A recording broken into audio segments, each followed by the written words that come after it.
Yeah, hello, my wonderful people. I bring greetings anywhere you are joining us from, anywhere you are viewing, seeing, eyeing, looking, peeping, hearing, listening from. I greet you in the name of God, in the name of God Almighty. This wonderful day, this wonderful evening, being the 7th of August, 2024.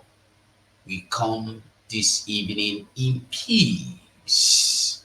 We bringing you the breaking news. So if you are joining me, Nelly, what a wonderful person you are. Always there and always commenting. Thank you so much for coming. I welcome your presence and every other Biafran that is coming, that will come. I welcome you and I call on you as you're joining me. Try and hit the like button. It will do me a lot good.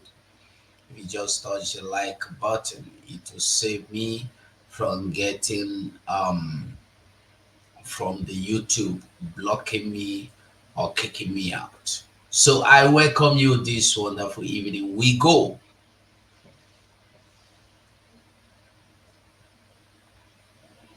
So this evening I have some breaking news, and this breaking news we must look into them.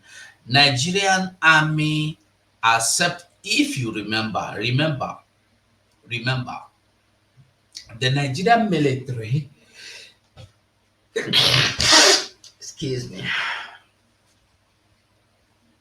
Nigerian military earlier on said they are by the side, that the police are doing wonderful works.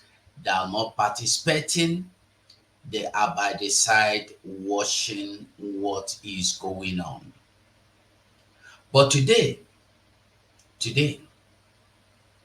Nigerian army accepted shooting and murdering the innocent 16-year-old boy. And it's just a shameful thing that the family accepted 300,000 naira as a compensation for Nigerian army shooting and murdering their son. It's such a shameful act and shameful thing where Nigerian army don't land themselves into. So I greet everyone now, okay? I greet you as we move on. I'm trying to see, I think we'll run through the headlines and then we continue.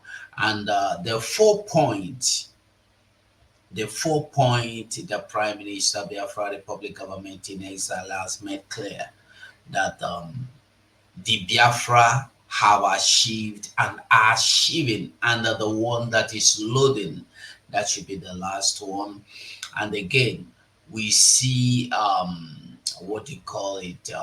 The so-called, so on, so forth. Um,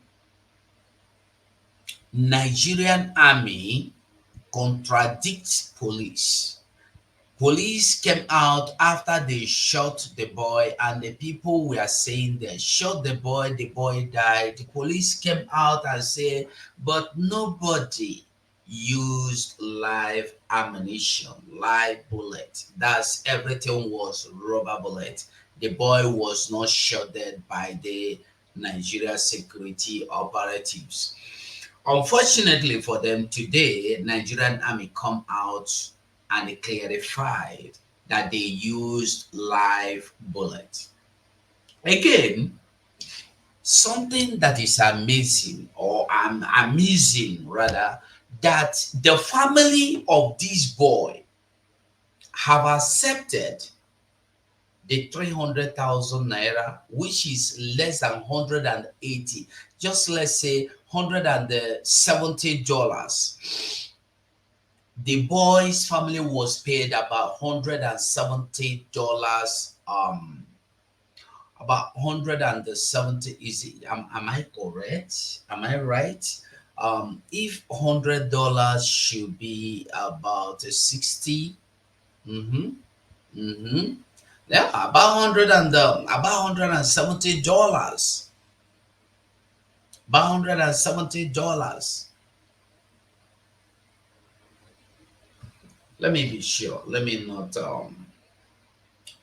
just exaggerate. Let me just go into the this and find out how much it is. $300. Just give me a second. Just give me a second. Um.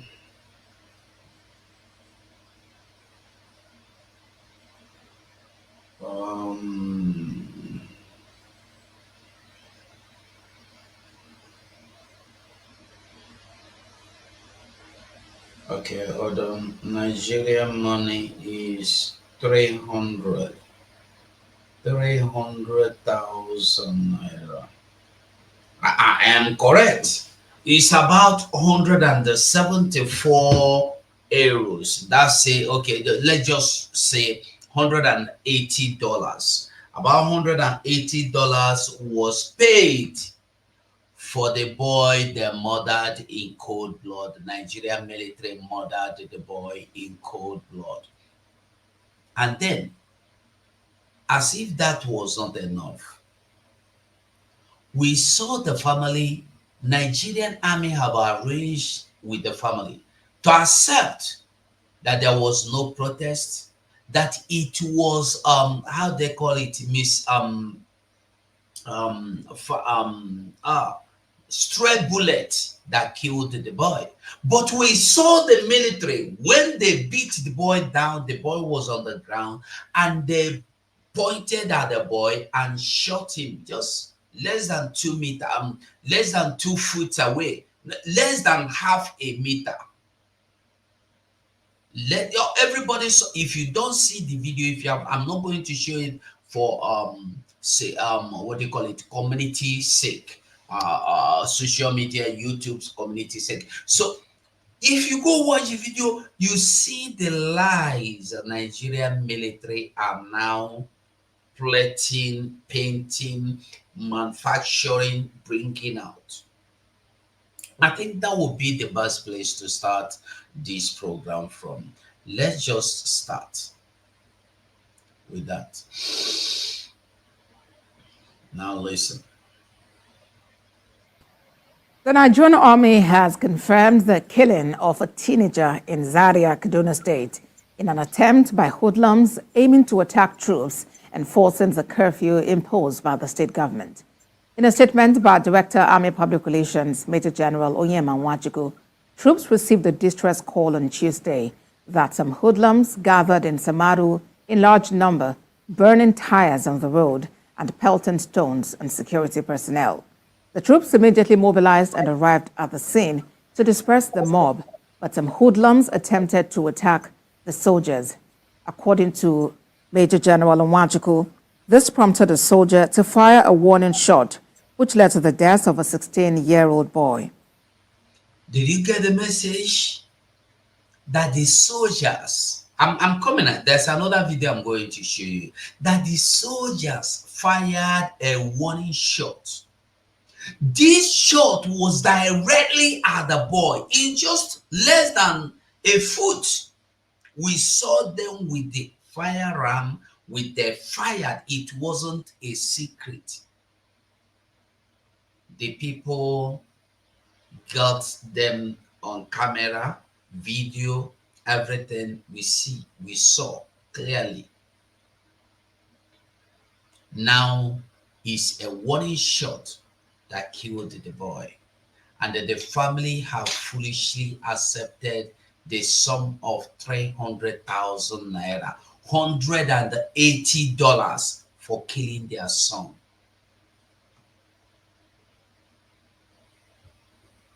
It's a very shameful thing. Listen. He also mentioned that the soldier involved has been arrested and is currently undergoing interrogation. The statement also said the Chief of Army Staff, Lieutenant General Taurid Lagbaja, has sent a high-powered delegation to visit and condole with the family of the deceased. Now, they have sent to condole, to visit the family. with the sum of 300,000 naira. I am going to show it to you. 300,000 naira compensation. That is Nigeria for you. They don't have value for anything, not even value for anybody's life, not even value for anything.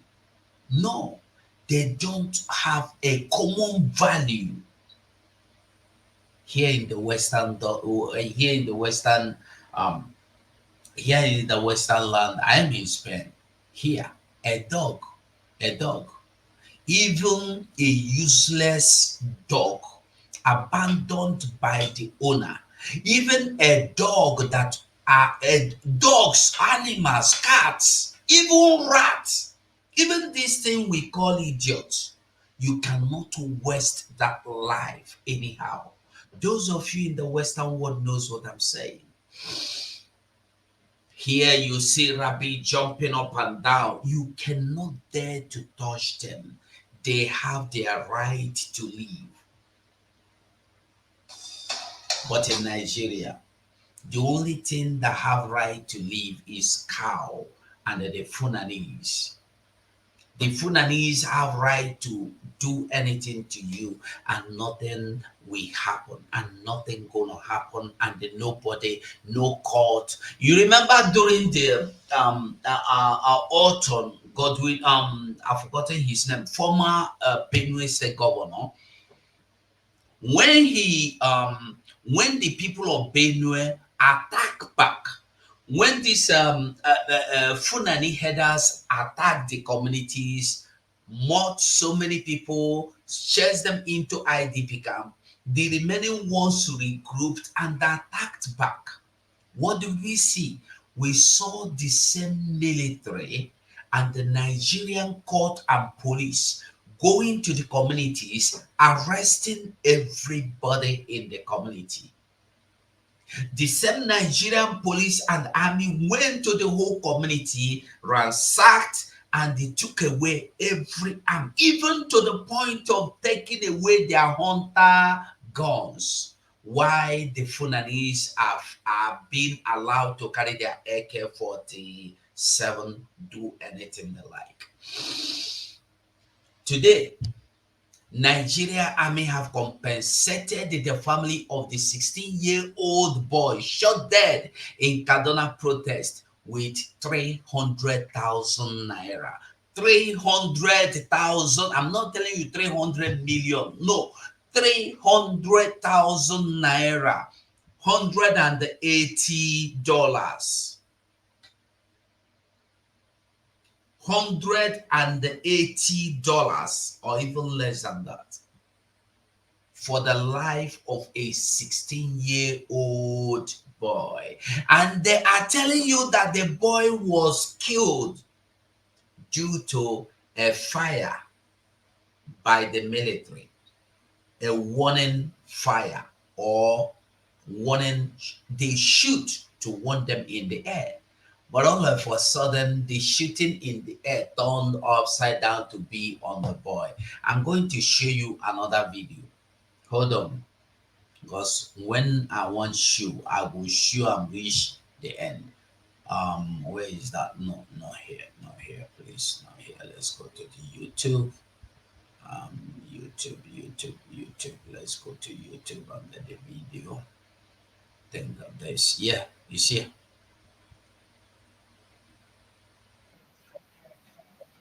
Where Emmanuel Bogudu has been starting off on a very, very early note, checking out what the city is looking like. Most importantly, going to Kaduna. And then right now, he is in Samaru, a place where a person, a protester, and a young lad was killed. 16 years of age, we did here. And while he joined us earlier, he said he was going to visit the families.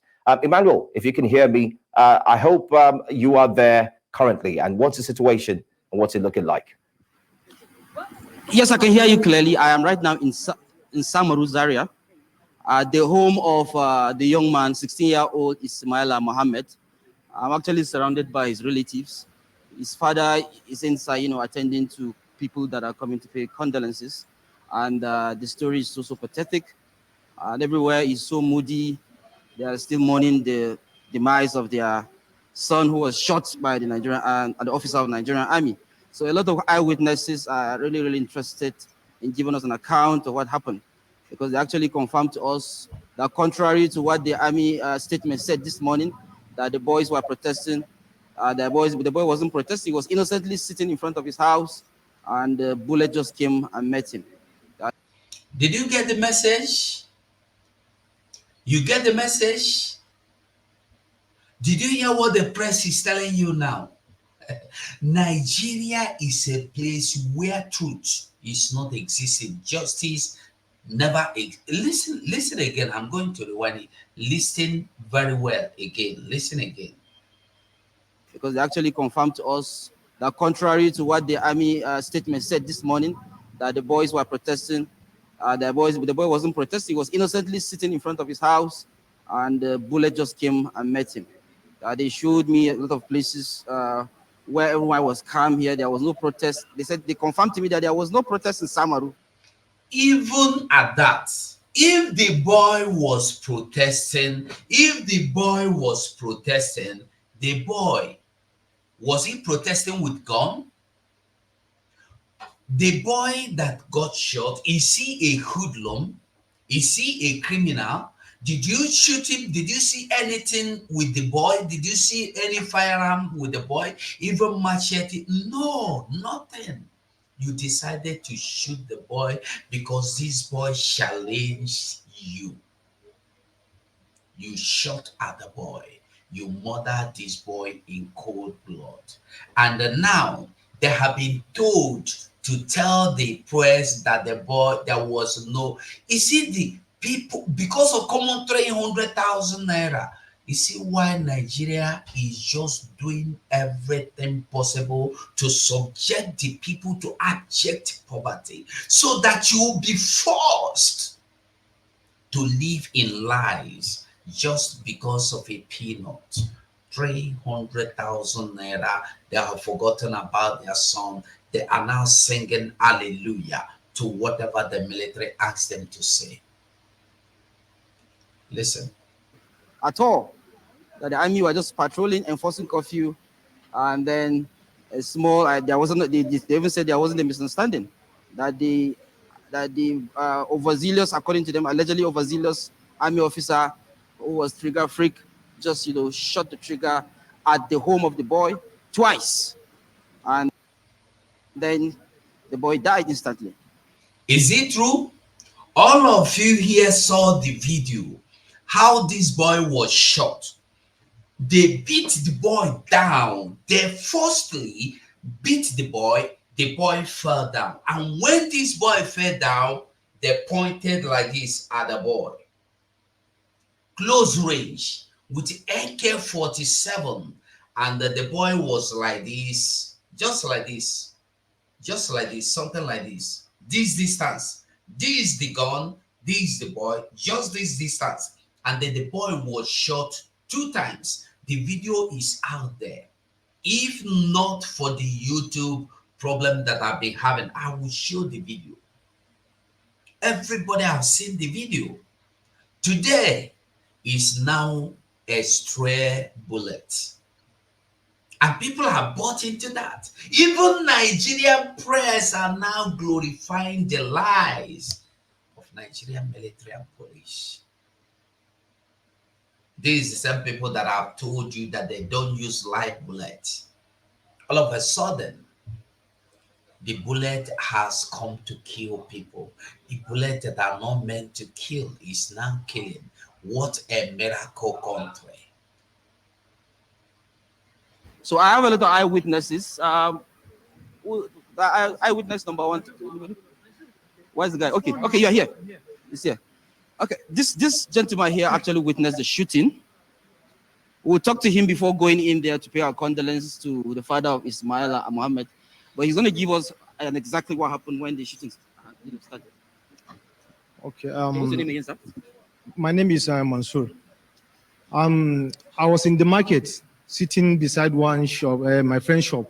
We were there at the market, and Samaru was peacefully, but we heard that what happened around the Zaria metropolitan, and mobsters, gang, and broke other places, but nothing happened in Samaru actually. So we are sitting down, but we heard that there is curfew in Zaria and Kaduna and other places. So we are just sitting down, everybody in his shop, doing everything is going fine. Then this army now came into Samaru. They came to Samaru market. They started chasing people around that everybody should lock the shop and go back home. So while we are doing so, I was even standing in the front of the shop. One of the army officers came to me that I should lock up my shop so that I should go home. I did that. I locked up the shop. On my way coming home, the guy just passed me. He went straight to a place where we call Kaswandere. He fired a warning shot. He shot on the ground. From there, I now came back home. I stood with my friends and my brothers and what have you. We were just standing there, and we now saw an army close to market. They blocked one guy on motorcycle. They started hitting him. While we are watching, the soldier now turned around. He was gathering, watching what is happening. He now comes into the street. From there, he just come inside. He now met one old man that is repairing shoe. He told the man that, Baba, can you park and go home? The man told him, no, I cannot do that because I'm here protecting my business. He now walked up again. He met one man sitting by his house. He now told the man, he told his children to go back inside the house. And he now passed. From there, he cocked his gun. He met some old men also sitting down. He asked them, Baba, please go inside. They said, no, we are at our home. We are not going anywhere. Me and my brothers, we are standing close to my house with some of my friends. He now passed us. He looked at us and shook his head. He just walked straight. Those boys that are just standing there, they are just standing here. When they saw him from afar, they ran away. Two of them entered the house. The remaining enter this house. They locked up the house. In our own eye, we now saw him walk through the door. He just give two shots to the house, and he now turned. When he saw it turn, we now run and enter our house. When we come out, we said that, why would this guy shot to the house? And nothing happened. And these children did nothing to him. They are just standing. When they saw him, they ran away into the house. So now, after 5 minutes, his brother now came from the house crying. Another woman now came out. They now brought him out. Yeah, he wasn't dead then. The injured person. They now brought him out. They dropped him there. After they drove him here, they now saw some soldiers at the market side with their van. They now, and Maru and one other guy, they now rushed the guy, trying to go and meet those soldiers. Before they went there, another two soldiers on bike were just passing. They now asked them what happened. They now dropped him. Maru started charging at them. Why would you keep somebody inside house? And this guy, he didn't even step out. He was inside the room. When he heard his brother got into the house, that's when he came out to see what is going on. So that's the time when the guy fired the shot. And the shot was straight, not even up, not even down. He just straight to the door. That's how he fired the gun. So when they went to there, they met the armies now were just stranded. They are confused. They don't know what to do.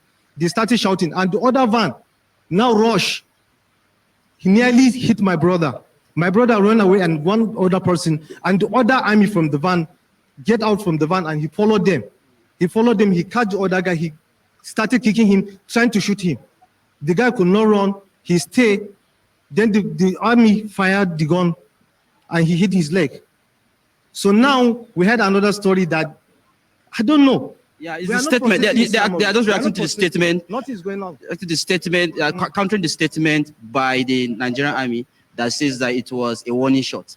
But we just visited the place. We saw the three holes of bullets. Emmanuel, if you can hear me. Emmanuel, I'm sure you can hear me. So far, so good. It's an alleged statement that's being made live on air now that this is what the army did. But I mean, your eyes, your nose, you do have the camera with you. If they can permit you, can you just walk us through? Let's see what that door looks like. If we could find these bullet shots there, to the eyes of everyone who's watching us now. Yes. Just the first eyewitness. The second eyewitness is going to take us to see the bullet shot. All right, go ahead. Yeah. Go ahead. So see the second eyewitness. So you're just going. So sorry for interjecting. From what we are getting now, After the boy, the first witness said that they shot the boy inside and then they brought him outside and started shouting at the military. That was when they shot the one we saw them outside. That means the boy was shot inside, and while the boy was not dead yet, they brought him out. That was when military shot at him the second time. The two last shot that killed the boy was outside at the very close range like this. We saw that one. Let's keep going. I think with this one now. Down, but we heard that there is curfew in Zaria and Kaduna, what other places. 3 holes of bullets. Emmanuel, if you can hear me. Emmanuel, I'm sure you can hear me. So far, so good is an alleged statement that's being made live on air now that this is what the army did. But I mean, your eyes, your nose, you do have the camera with you. If they can permit you, can you just walk us through? Let's see what that door looks like. If we could find these bullet shots there. To the eyes of everyone who's watching us now. Yes. Just the first eyewitness. The second eyewitness is going to take us to see the bullet shot. All right, go ahead. Go ahead. So see the second eyewitness. So you're just going to let us know how you witnessed the shot. Then then we'll just take us to where the shot, where the boy died, where he was killed. Okay, so where in the Okay, to jama'a kamar yadda kuka gani muna nan lokacin da duk abin da ya faru saboda just a single soldier that did this thing yayi wannan aikin ba wai mutane da yawa bane muna zaune mutumin ya zo shi sojan ya je bakin kasuwa ya kokori mutane ya tattaka mutane kayan miya ciwon stash mu kuma muna bakin shago muna abin nan shi zaka kai mu da dakin nan wurin da aka yi okay mu je wurin dakin kai gaba. So why you just try to say is that he's just giving the same narration that the first speaker gave in English, but he was just going to take us to the venue, where the incident happened, where the bullet holes are actually showing. So that's what we're going right now. Bill, let's go. Yeah. So these are all the community members, the family members that who are all bereaved, that are currently talking to us. Yeah. So we're going to show you, where the soldier shot at them. So this is the entrance.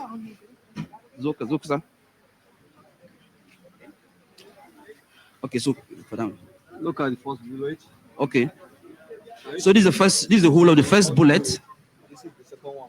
This is the second bullet. This one. Yeah, this one. So we also have another one inside on your light. Okay. So the bullet penetrates. This is a line. The line of the bullet. It scratches here. There is a scratch here. You guys can come. Yeah, that's one bullet. This one. And this is the most horrible sight here. Yeah.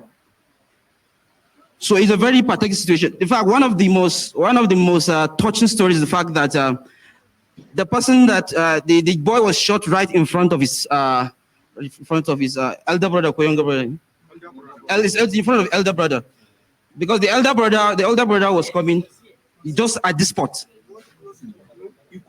So in the process of the elder brother trying to close the door, so the bullet now passed in front and went and met the victim. That was what really happened. The victim was just coming in from here, right inside the house. So these are all family members who are actually bereaved right now. So you want to ask another question to the eyewitness, second eyewitness? Well, Emmanuel, I think with what you've shown to us, it's a very touchy situation right now. Quite sad, seeing a family losing a loved one to that. He want to say. But go ahead. Go ahead. You want to say something? It's almost the same thing da banda quality na ya faɗi. So mu muna zaune duk abin da ya faru abin nan shi ba wani wanda ya tone su, ba wani wanda ya jirfe su, ba ma kowa a area. Saboda kowa yana zaune a gaban gidan shi yana abin nan shi ba wani abin da ya faru. Ba wani abin nan shi ba ko taya ko leda ko dutse ba wanda ya rike. Ba wanda ya rike. shago ma ba ma mu bude ba kwata-kwata muna zaune a kofar gidanmu ne muna zaune a birnin shi amma duk wanda ya ce wan kona ta ya ƙarya ne ba wani wanda ya zanga-zanga a Samaru. So it is very important to state that the community members did not attack the army, contrary to what's in the statement of the army. That it is very important for them to actually say that they are in their homes and they were shot in their homes. So they didn't attack, they didn't hold any protest. There was curfew. They obeyed curfew. There's another. This is the elder brother. So this is one of the siblings of the bereaved. He also escaped the bullet shot. Muna kofar gida sai muka ga mutane suna fitowa daga kasuwa haka da gudu. Sai uwanmu ya ce mana mu taso mu shiga gida da ni da kanina wanda aka kashe. Mun taho nan mun shiga gida sai uwanmu ya tsaya sa sakata. Ni ina nan gun a tsaye, kanina na nan kusa da wana ya duka yana sa sakata. Sai na ji karan harbi.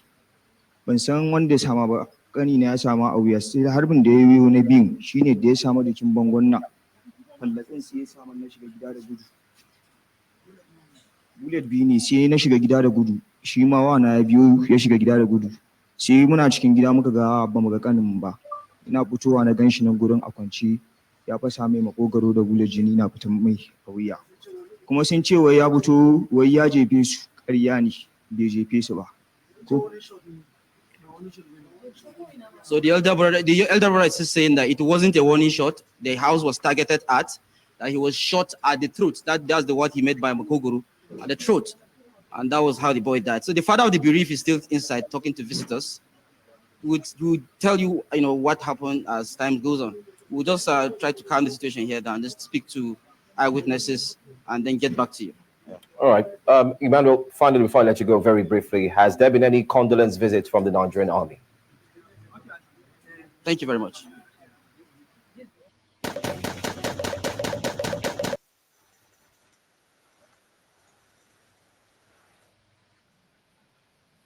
Anyway, I hope Emmanuel could hear me. No. Wait. Wait. Okay. Any condolence visit to the Nigerian Army?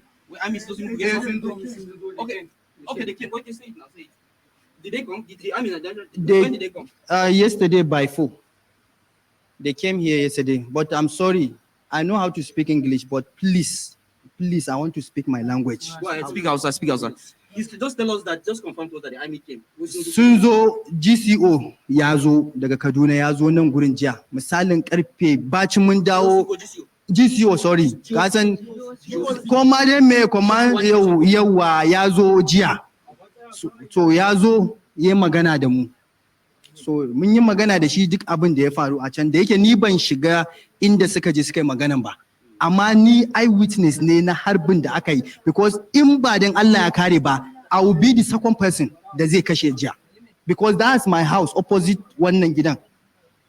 Na fito ni da yara na small kids da Siyama da Ayman. Da na fito I saw the soldier coming yana zuwa towards daga market. Da yana zuwa I was like saboda na san cewa army ba za in ka shiga gida they will not shoot you. Za su zo su hitin kofa ne in is locked they will go back. So da yazo I was thinking in yazo zai hitin kofar ne ya shigo sai na ga abin ya canza totally because da yazo he shoot at the door twice. When he shoot at the door da ni da elder brother wanda aka kashe din we are inside the house sai nake ga mai dash the sojan yayi harbi fa sai yake ce mun no ba harbi suka yi ba sun using rubber bullet ne nace a'a let's go and confirm it. So when we came out da muka fito waje muna zuwa sai na ji ana kuka because wannan yayan wanda ya mutu din kenan gashi nan ya fito nan yana kuka an kashe Ismail. So when I came towards the door ga kwata nan gashi nan I saw blood ke fita. So I was like what happened? Sai na ga kofan bullet ya fasa da na shigo na ga fence din bango bullet ya fasa. Da na shigo na je na ga yaro a cikin jini ina da video din yaro din a cikin jini an hitin ɗaya bullet ɗaya ya same shi a nan ɗaya he's about to turn ya gudu ɗayan ya same shi a baya so ya mutu a nan inda muke din nan Ismail died a nan.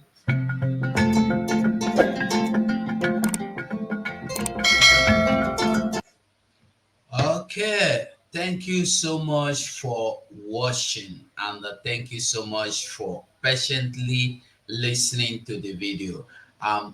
Sometimes there are some videos you get or some explanations you get, you allow them to play so that people will see and the people will hear and the people will understand. So this is Nigeria for you.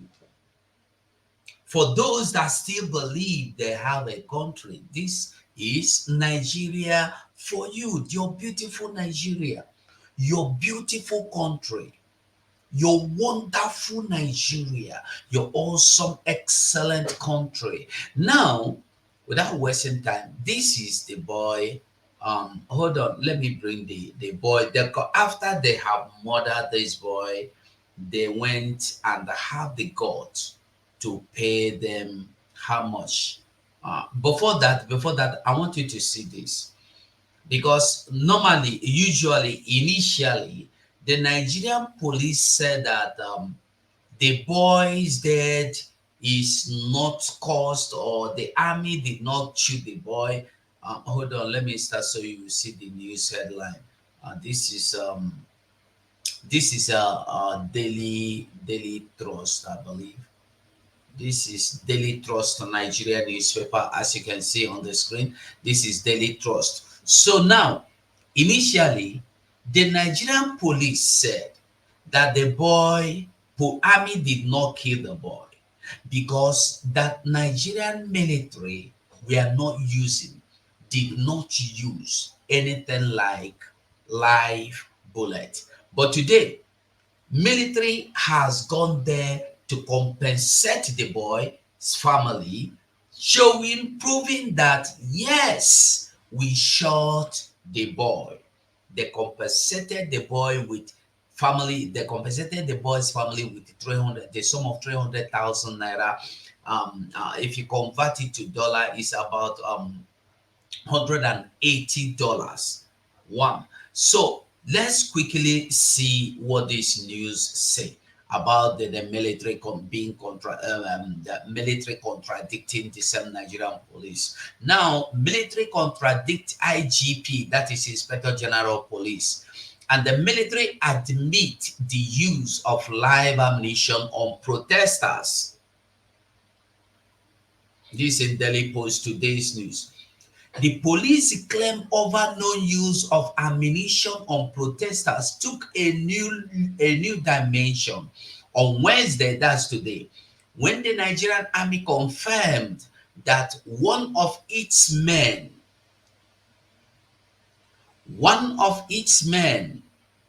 hold on, where do I start? One of its men,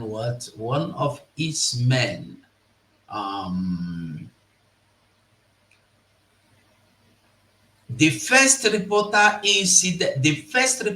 incident of killing was in Suleja, Niger State, where at least 6 protesters were allegedly shot by security operatives trying to restore order. Next was in Kubwa, Abuja, where a teenager was reportedly gunned down by a policeman. Similar killings were recorded in Kaduna, Kano, Jigawa, Borno, Katsina, among others. Are you getting the record? But despite multiple videos of extrajudicial killings, the police denied each and all of them. Amnesty International had condemned the use of lethal force against protesters. In a statement, the human rights group said, Our findings so far show that security personnel at the location where lives were lost deliberately used tactics designed to kill while dealing with the gathering of people protesting hunger and the deep poverty. You get the message? If you don't get it, you lose it. I think that's how that man used to say. You get it? You get the message. Now you see what Nigeria is all about. You see what Nigeria look like. You see the camera, the video, the picture, the vision, the feature of Nigeria. What it is all about. This is Nigeria for you.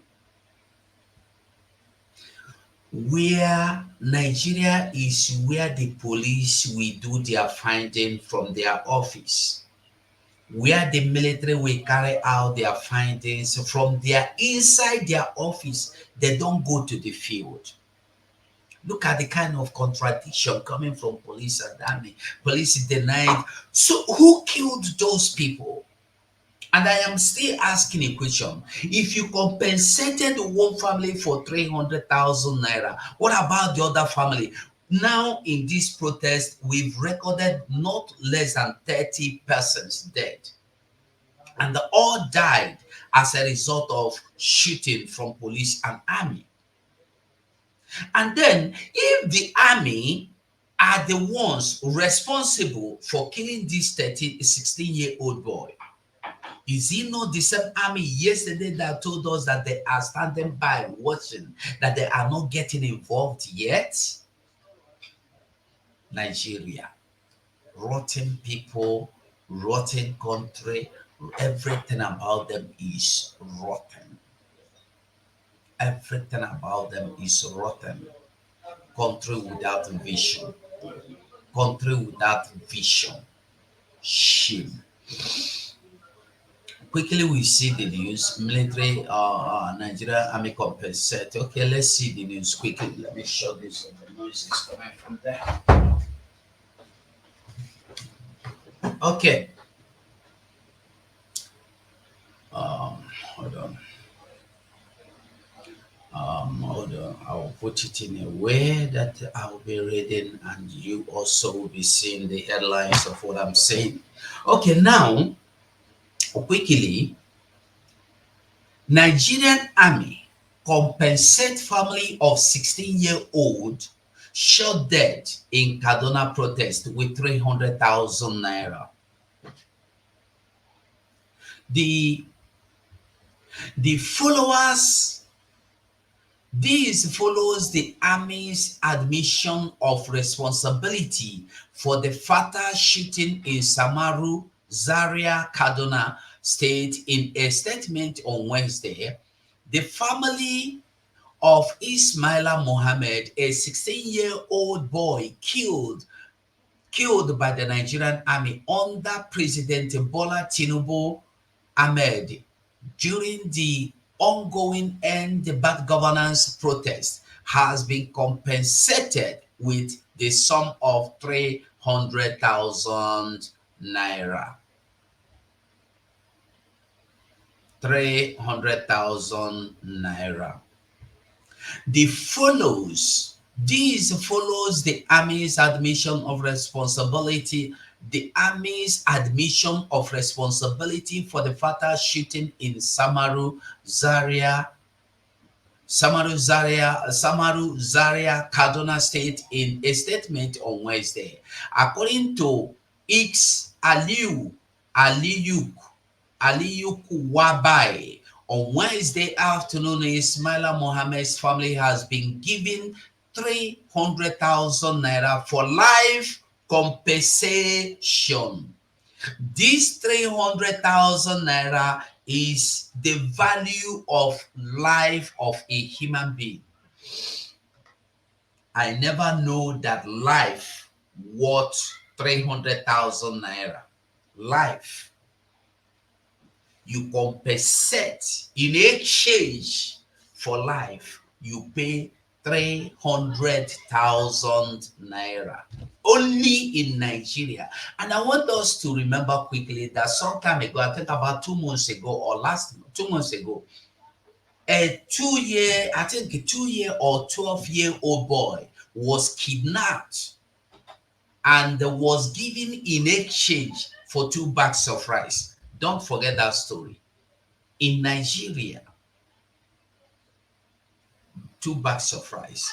Today, the same amount, 2 bags, because a bag of rice is 120,000 naira. So it's less than 3 bags of rice. So let's say 2 bags of rice with I don't know how many tomatoes it can buy for, because a ball of tomato is about 4,000 or 5,000 naira. So I don't know how many balls of tomato it is going to give you. Let's just say 10 balls of tomatoes, 40,000.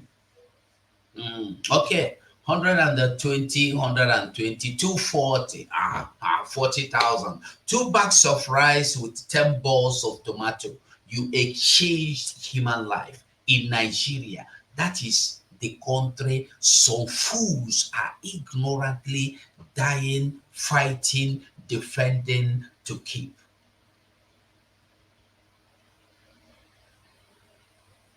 I want you to be seeing it. That's why I'm trying to enlarge it, yet it is not getting clear.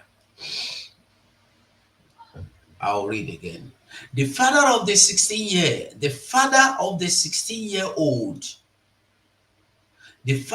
16-year-old or 16-year-old boy, Ismaila, who was killed by the Nigerian Army under the leadership of Bola Ahmed Tinubu yesterday in Samaru, Zaria, Kaduna State, has received the sum of 300,000 naira.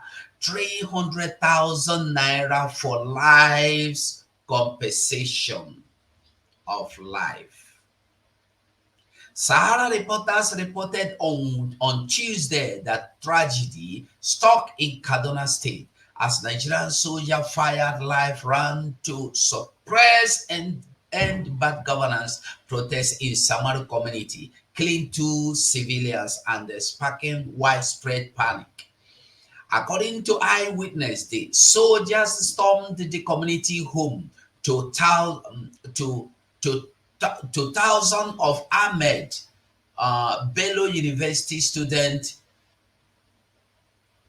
on Tuesday morning and opened fire on civilians. Sahara reporters learned that the military's brutal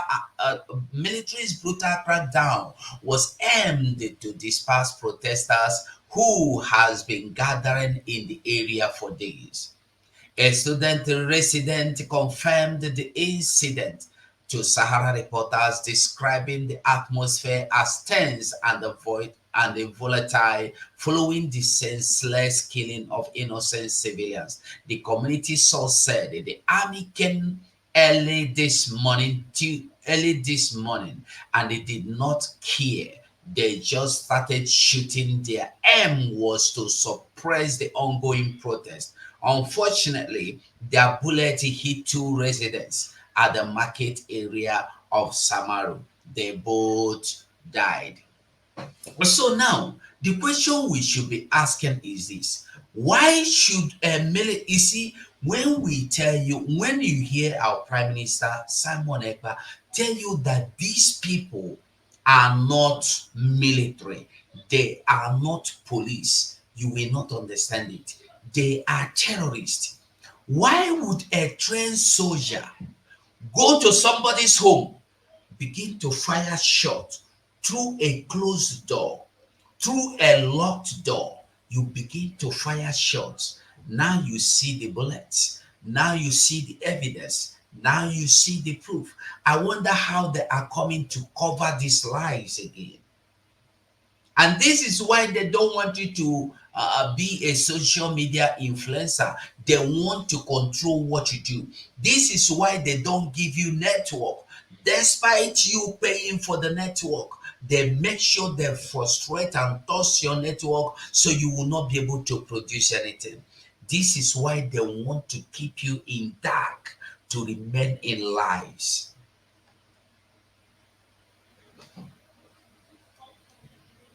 When you hear that we are running and you don't want to run with us, sit down. You will get your own cup of Nigeria. You will get your own portion of Nigeria. And when you get it, enjoy it. Enjoy it. And the same Nigeria media have come here to lie. Listen to what Nigeria have told you about the dead boy. Listen. The Nigerian Army has confirmed the killing of a teenager in Zaria, Kaduna State, in an attempt by hoodlums aiming to attack troops enforcing the curfew imposed by the state government. In a statement by Director Army Public Relations, Major General Onyema Nwachukwu, troops received a distress call on Tuesday that some hoodlums gathered in Samaru in large number, burning tires on the road and pelting stones on security personnel. The troops immediately mobilized and arrived at the scene to disperse the mob, but some hoodlums attempted to attack the soldiers. According to Major General Nwachukwu, this prompted a soldier to fire a warning shot, which led to the death of a 16-year-old boy. He also mentioned that the soldier involved has been arrested and is currently undergoing interrogation. The statement also said the Chief of Army Staff, Lieutenant General Taurid Lagbaja, has sent a high-powered delegation to visit and condole with the family of the deceased. You get the message? They have sent a team to condole the family with 300,000 naira for the life they took away from the family. 300,000 naira. This can only happen in Nigeria. Bishop of the Most High. One again, I greet you. You're welcome. $300,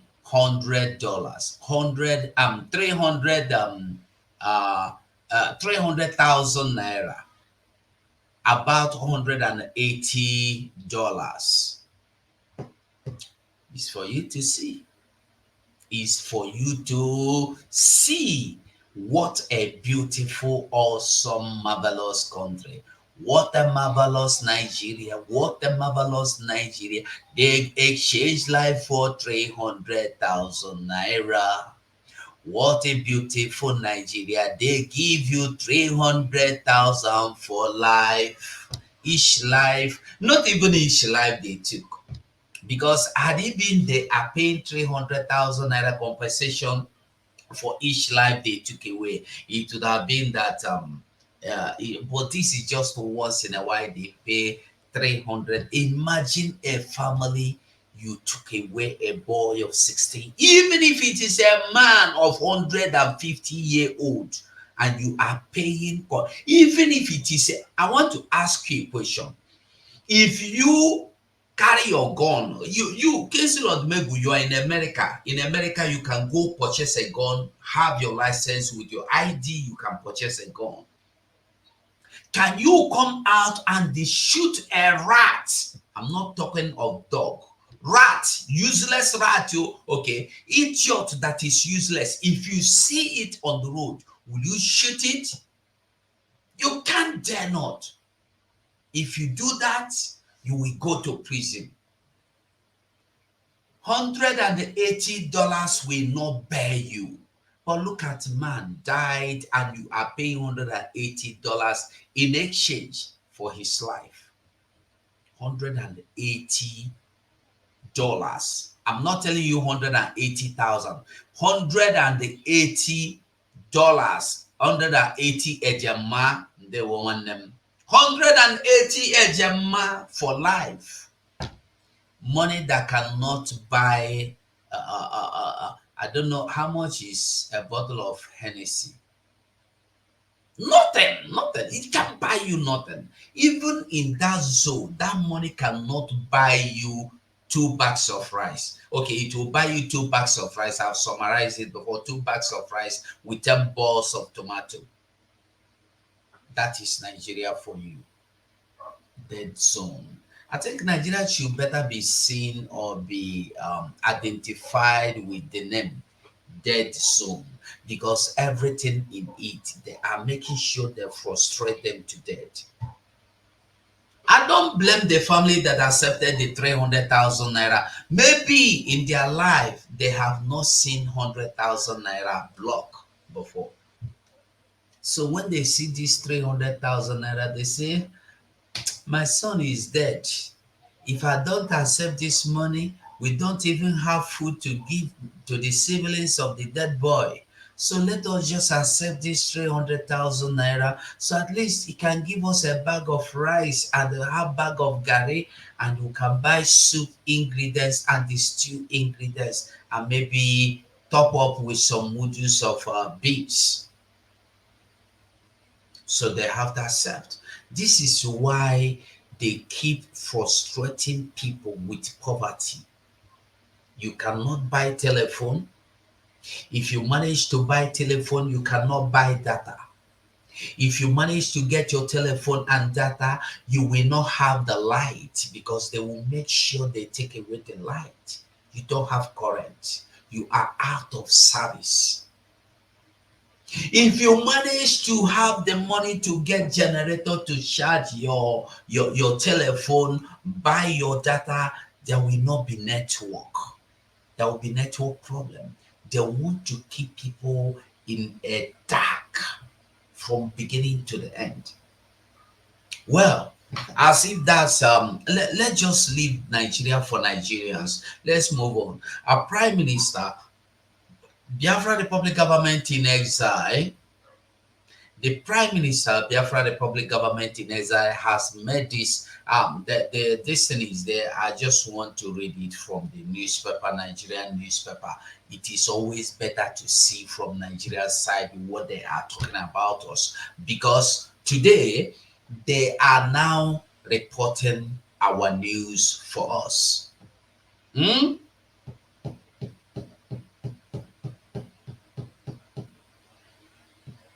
So let's quickly see the news. Biafra, Emma boasts of 4 steps to independence. Daily Post, 6th of August 2024. That's yesterday. Handsome man.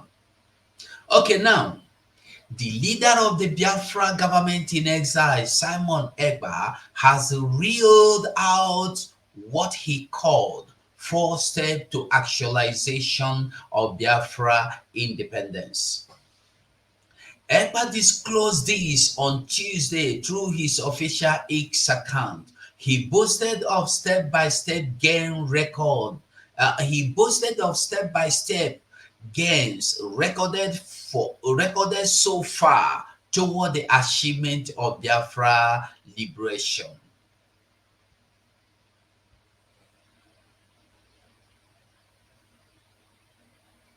According to him, the first stage has been achieved by the Biafran government in exile despite campaigns of calumny by those who do not want Biafra to succeed. The first step has been achieved, and it will surprise you what this first step is or will be. I'm going to read it out for you. Listen. He claimed, they are always using this he claimed, which I don't like. He said, not claimed. He said, well, we'll read according to them.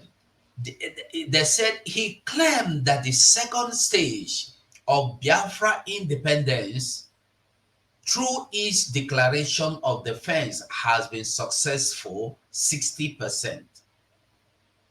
Egba stressed that the third stage, which is the recognition of Biafra as an independent state, is done by 50%. He wrote, step 1. My first assignment has been accomplished. It makes the kidnapping and the selling of Mazi Nnamdi Kanu backfire and become useless, both to the sellers and the buyers. Both parties are now on the run. You are not laughing now. I beg, try and like this video. I beg you, try and like the video. Please like this video. Step 2. My second assignment is to declare Biafra from exile and defend it in the homeland. This we have done 60%. Step 3. My third assignment is to work for the recognition of Biafra as an independent state. This also has been done 50%. Step 4. My fourth assignment is to rebuild reconciliation and the reintegration of lost Biafrans. This is loading. The 4 cardinal points, 4 steps that the Prime Minister, Biafra Republic government in exile has stated are now either some number one is been achieved, number two loaded achieved 60, number three achieved 50, and number four is loading. This is Biafra. I don't know if anybody would want to participate in what we are saying. So let me just put a link. If nobody will see how we round up. So this is Nigeria for you, and this is Biafra for you. When you hear that Nigeria knows no one, Nigeria respects no one, Nigeria reverence nobody, I wonder why you will not understand what we are talking about. Today, this live exchange with 300,000 naira is still like ringing bell in my brain because I can't believe this. I can't believe it. It's quite unbelievable that somebody would accept 300,000 naira for the life of his son, for the life of his brother or family. It's too painful. Very, very painful. Nigeria. Nigeria will frustrate people. They make sure they frustrate people to the point that they will accept every circumstances, every situation, anything given, they will accept it because you will have no choice. This is what they want to do to everybody. They want to push everybody to the point of no choice. When they push you to this point of no choice, you will have nothing to say no for. Anything they give you, any offer they give you, you will take. Dead end. Anything, you have to accept it. You cannot say no because you have no choice. When you don't have choice, anything, everything is the best. But when you have a choice, like you want to fight for your freedom, you want to be free, oh boy, nothing will ever stop you. Nothing.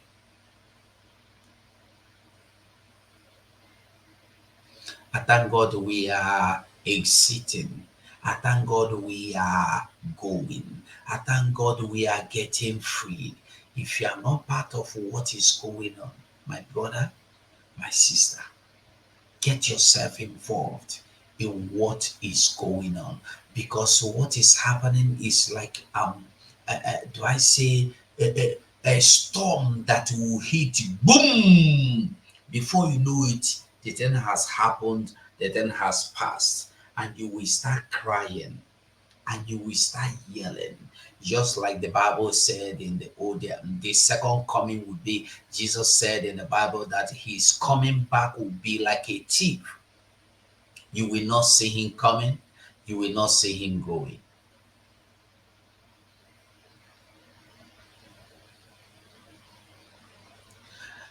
They are commending Benue State for shunning protest. I am asking, what are they? Who will come out and protest in Benue?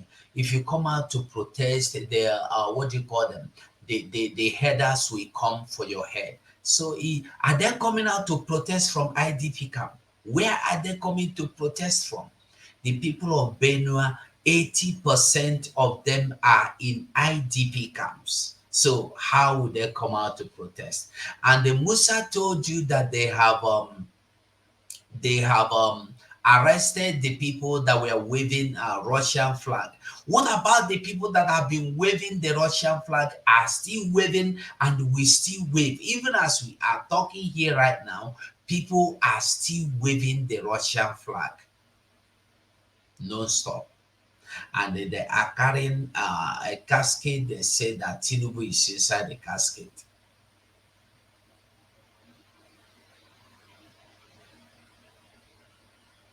Who don't know, don't know. Who don't understand, will not understand. I want you to know that this thing you call a country is not a country, cannot be, will not be, will never be a country. The earlier we begin to understand that you have no place in this thing you call Nigeria, the better for you. If you don't understand it, sorry for you. But if you understand it, good. You begin to look for a way out. If you don't want to look for a way out, I did sorry. I did very, very sorry for you. I did very, very, very, very, very sorry for you. Nigeria has become a place they call a dead end. Dead end. Where somebody will come out and do what they want to do, how they want to do it, and nothing will happen. Believe it, leave it. Nigeria is gone. Nigeria is over. We have a new beginning. And the new beginning is Biafra. And the new beginning is now. As we are here now talking, people are still protesting with the Russian flag, and nothing is happening to them, and nothing has happened to them.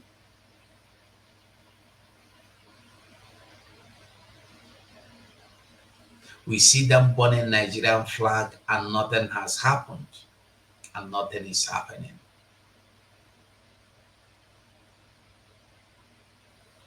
Who no understand, they no go understand. We must continue to fight for our freedom.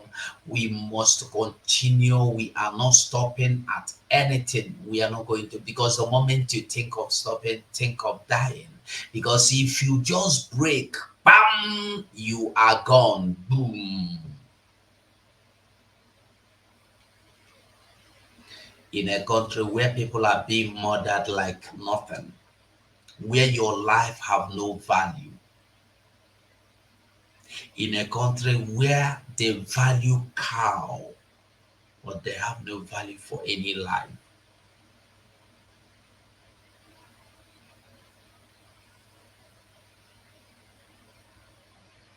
Nobody will love you more than you love yourself. Nobody.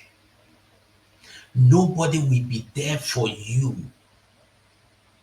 as you ought to be there for yourself. Nobody will be there in the gap for you. It's either you're there for yourself or nobody will be there for you. It's not about what you have done yesterday. It's not about what you will be capable of doing tomorrow. It's about the truth or nothing. Truth. Nigeria, everything is being sold. They are selling your air. They have sold their port. They have sold your refineries. They sold your oil. Even the oil that is still on the way in the pipe, they have sold it. Nigeria is living, I don't know, do we say that Nigeria has been leased out? Will I be right to say that Nigeria is being leased out on some people, to some people? A country where they borrow money to pay salary. A country where they borrow money to pay salary. Is it not a shame? You borrow money from another country to pay salary. You borrow money from another country to service debt, that is to pay the interest of the debt you borrowed already from other countries. Before you know it, Nigeria will be a place where Nigeria will be owing every country one by one. They will even, very soon, they will owe Ghana. They will owe Cotonou. They are going to owe Ethiopia. They are going to owe Afghanistan. They are already owing them now. Nigeria will owe every country. and you still see people telling you that the problem is Simon Ekpa. When you see this man telling you, how did he say it? That man that say, how did he say? Let's listen to him. Dialogue now. Dialogue now. I repeat it again. Dialogue I'm now. not an Igbo man, but I'm telling you what I'm shown in the Dialogue now. And they failed to dialogue now. And what happened? When they failed to dialogue now, what happened? Where are they today? Where are they? If you don't understand, forget about it. When they failed to dialogue, they said they are fools. We, the Biafrans, are not the Yorubas. We know what our problems are. Forget we might have our differences. We might have our weaknesses, but we know our problem. And whenever we stand up to tackle our problem, we make sure we tackle it. We eliminate that problem. We don't treat cancer. We eliminate cancer. We cut cancer off.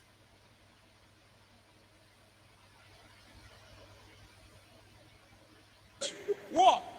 I'm seeing great people, important people in this nation coming together and saying, now, okay, we want to sit on the table, let us talk. But the people you want to talk with are saying, it's too late. Please, dialogue now.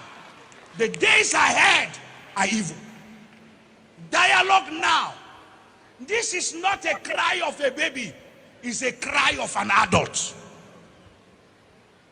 I repeat it again. Dialogue now. The Bible says, blessed are the peacemaker, for they shall be called the children of God.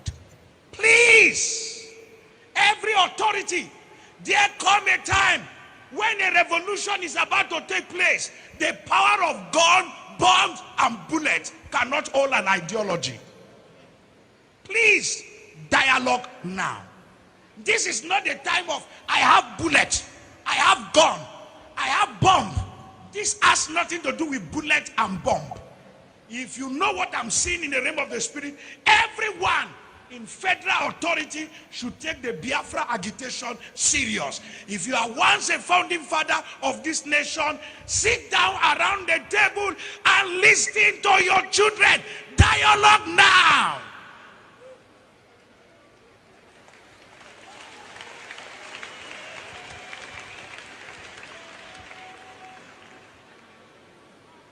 This is not the time to arrest anybody.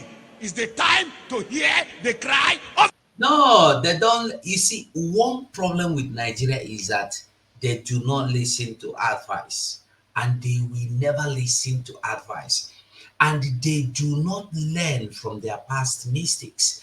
Despite kidnapping Nnamdi Kanu, despite illegally kidnapping Nnamdi Kanu, and illegally unlawfully arresting innocent Biafrans, they are still today. And even during the EndSARS, they unlawfully murdered numbers of Nigerians with their so-called Nigerian flag, and they arrested so many of them. Till now, so many are still there. More than 100 of them are still there, plus the one they must have arrested in this time. They do not learn. They do not learn from yesterday's. They are, when you hear fellas sing, zombie, yo, zombie, that is what they are. They are just moving, boom, boom. Have you seen a sheep eating mango before? They don't look like this. No, they don't look sights. They don't reason. Don't. Monkeys everywhere. They are good in frustrating people. The people, dialogue now, because he's going to be the last resultant solution at the end. But when you are asking, when the king come down from his throne and he's saying, I'm ready to talk, and everybody is throwing stone at you, then you will know that it is important to dialogue with honor and prestige and go out and there is peace in the land. Ezu ọchịchọ nke eze na ọgba anyị ka a ga ndị disappoint na eze na ọgba anyị ka anyị bụ ndị ga-edebe onwe anyị ebe eze ga-eri otuto n'ime ndụ anyị n'afa Jizọs Kraịst bụ onye nwe anyị, amen. Achọrọ ka m lụta na tata bụ May 30 mgbe anyị ji were na-celebrate Biafra Day. Otu ụdị mmadụ ma believe rinne na-ekwesị iwepụta one day in a year anyị ga-eji wee lụta n'onwere mgbe a nụrụ agha Biafra between ndị Igbo na ndị Nigeria ndị ọzọ, ana agha nwa bụ agha ndị Igbo na-anụ. How many priests, pastors, men of God, reverends, bishop, pastors will be able to teach this kind of sermon from their pulpit? Just 1%. The rest will come and tell you how Nigeria is beautiful, how God will bless Nigeria, how God will bless them with a new nation, how God is coming to turn Nigeria, how dollar will gain influence over how Naira will appreciate, why dollar depreciate. And I am asking a question: how can a reasoning human being tell you that you are praying, dollar fall, if you don't fall, I am not serving a living God? Although we know already that you are not serving a living God, but for you to come and make mockery of God.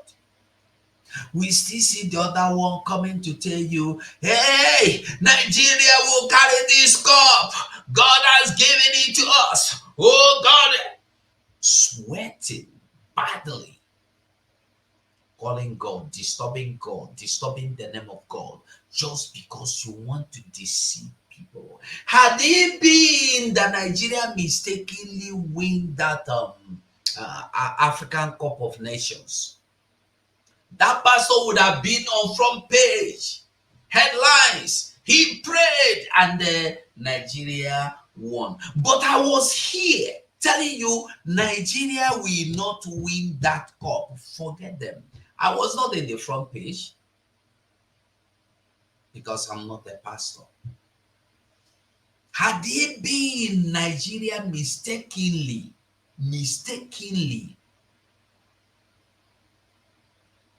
narrowly escaped losing and they carried the cup, you would have seen that pastor, yes, and that pastor would have gained by members trooping in. They would have said he prayed, God answer. You will see people going to pay tithe, pay offering, pay but come and they pay that money to the cause of your freedom. Now, come now, pay this money to the cause of your freedom. They will not come.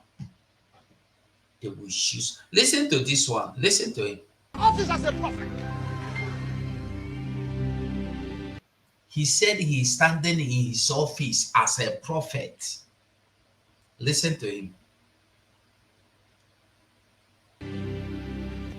Dollar to naira. Right now, $1 is how much? 1,009 or 1,800 or whatever. Now hear me, dollar. My name is Chibwe. I operate from heaven. Dollar. He operates from heaven. He is a prophet. Today, go there. People are still there. Despite the lies he tells them, operating from heaven. The problem of our people is that they love lies. They prefer lies to truth.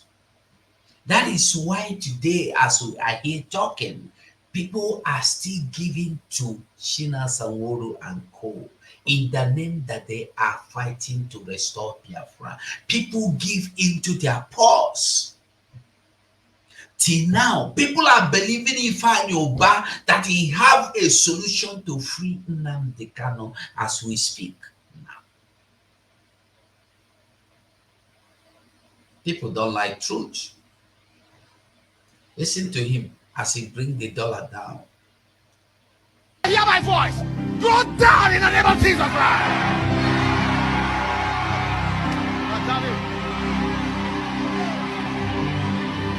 You will not be a prophet. After today, you will not be a prophet. After today, you will not be a prophet. Elias Zakata, the suffering is too much.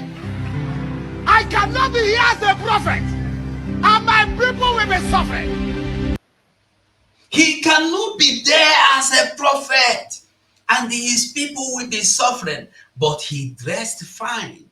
Probably that cloth he's wearing will cost up to 1 million naira. The watch he's wearing might be 10 million naira.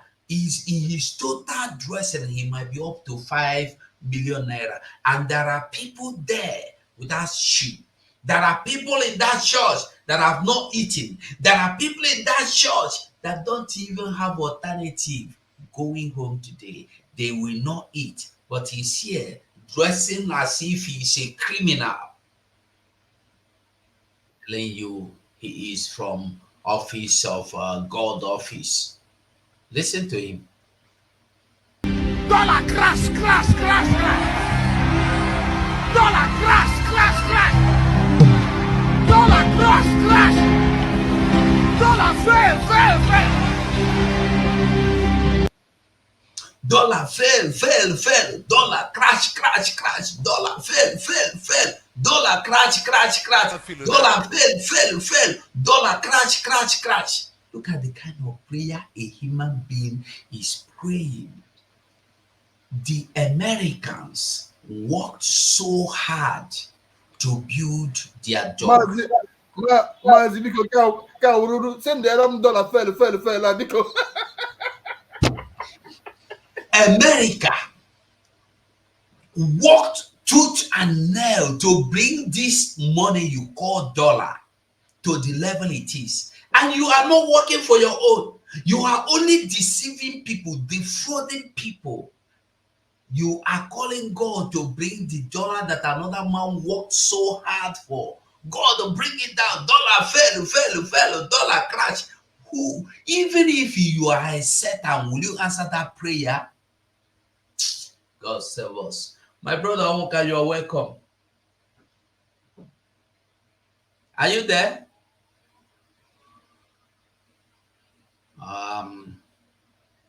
I guess he's busy. Can't unmute your guest mic. Why?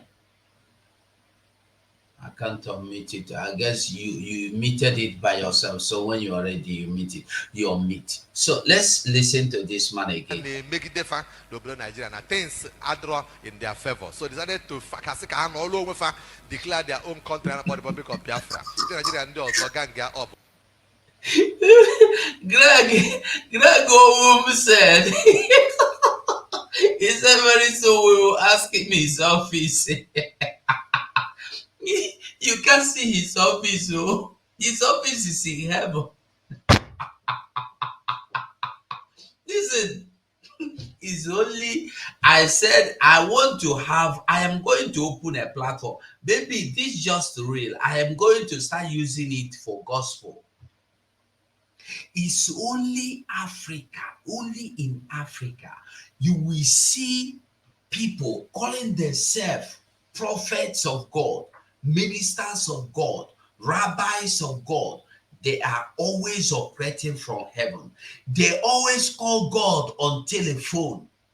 They always see God and get directions from God, yet they lie. Somebody operating from heaven is telling you that your effort will be useless, then his own will stand. This is why they are praying for the people that are doing Yahoo Yahoo. Do you get it? This is why they pray for them. You pray for them, they scam people, they come and give you your own return in the name of tithe, in the name of seed. They have oil of anointing. Whoever you speak to, it will work. But I'm here speaking to you from the office of my own self. Repent, or you will die in their hands.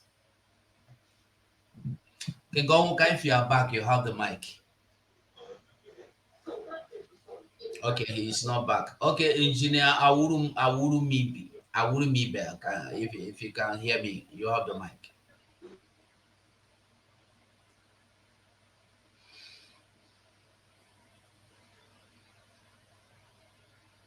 Okay, we continue. But when you fog, Ogwa last for 3 years. Bundi are slaughtered in millions. Okay, so many people lost their lives. Manamba wana no goa. Inanya na iha about Biafra manufacture their own airport to Zibonuli. Where their own plane. Well, like if I manufacture now refine their own oil, fuel, when they fuel motor. If technologically they began to develop armored cars and armored vehicles, maybe so many things. A car more blue no but I want survive. That country survive. Are you listening to what the man is telling you? Under 3 months of the war, Biafra-Nigeria war or genocidal war, Biafrans were able to begin manufacturing their own armored tanks, refining their own fuel for aeroplane. They converted a jet into a fighter jet, just normal aeroplane. They converted it into a fighter. Listen, I used to tell us that Biafra land is the only place you will see people that tell you they have no knowledge, but they know how to call God from heaven. He will come down really. A Biafran child that don't even know, if you ask him what is your name, he will not be able to tell you because he don't know. He can manufacture a telephone. Maybe some of them have not even seen telephone before. They don't know what telephone look like. They will just design, innovate it. A boy in Olo the other time manufactured aeroplane. A poor boy out of paper, thick paper with some piece of aluminium, and the plane flew in the air for more than 15 minutes, and he brought it down. No fail, no fail. Battery. These finger batteries, these small finger batteries, is what he used. The boy is about 12 years old. He has not even been in secondary school. Who taught him all this? God Almighty. And somebody is looking for a pastor that have office in heaven. Why God have his office in you? I'm going to start preaching very soon. Just this week, I'm going to make sure I will start preaching. I will start preaching.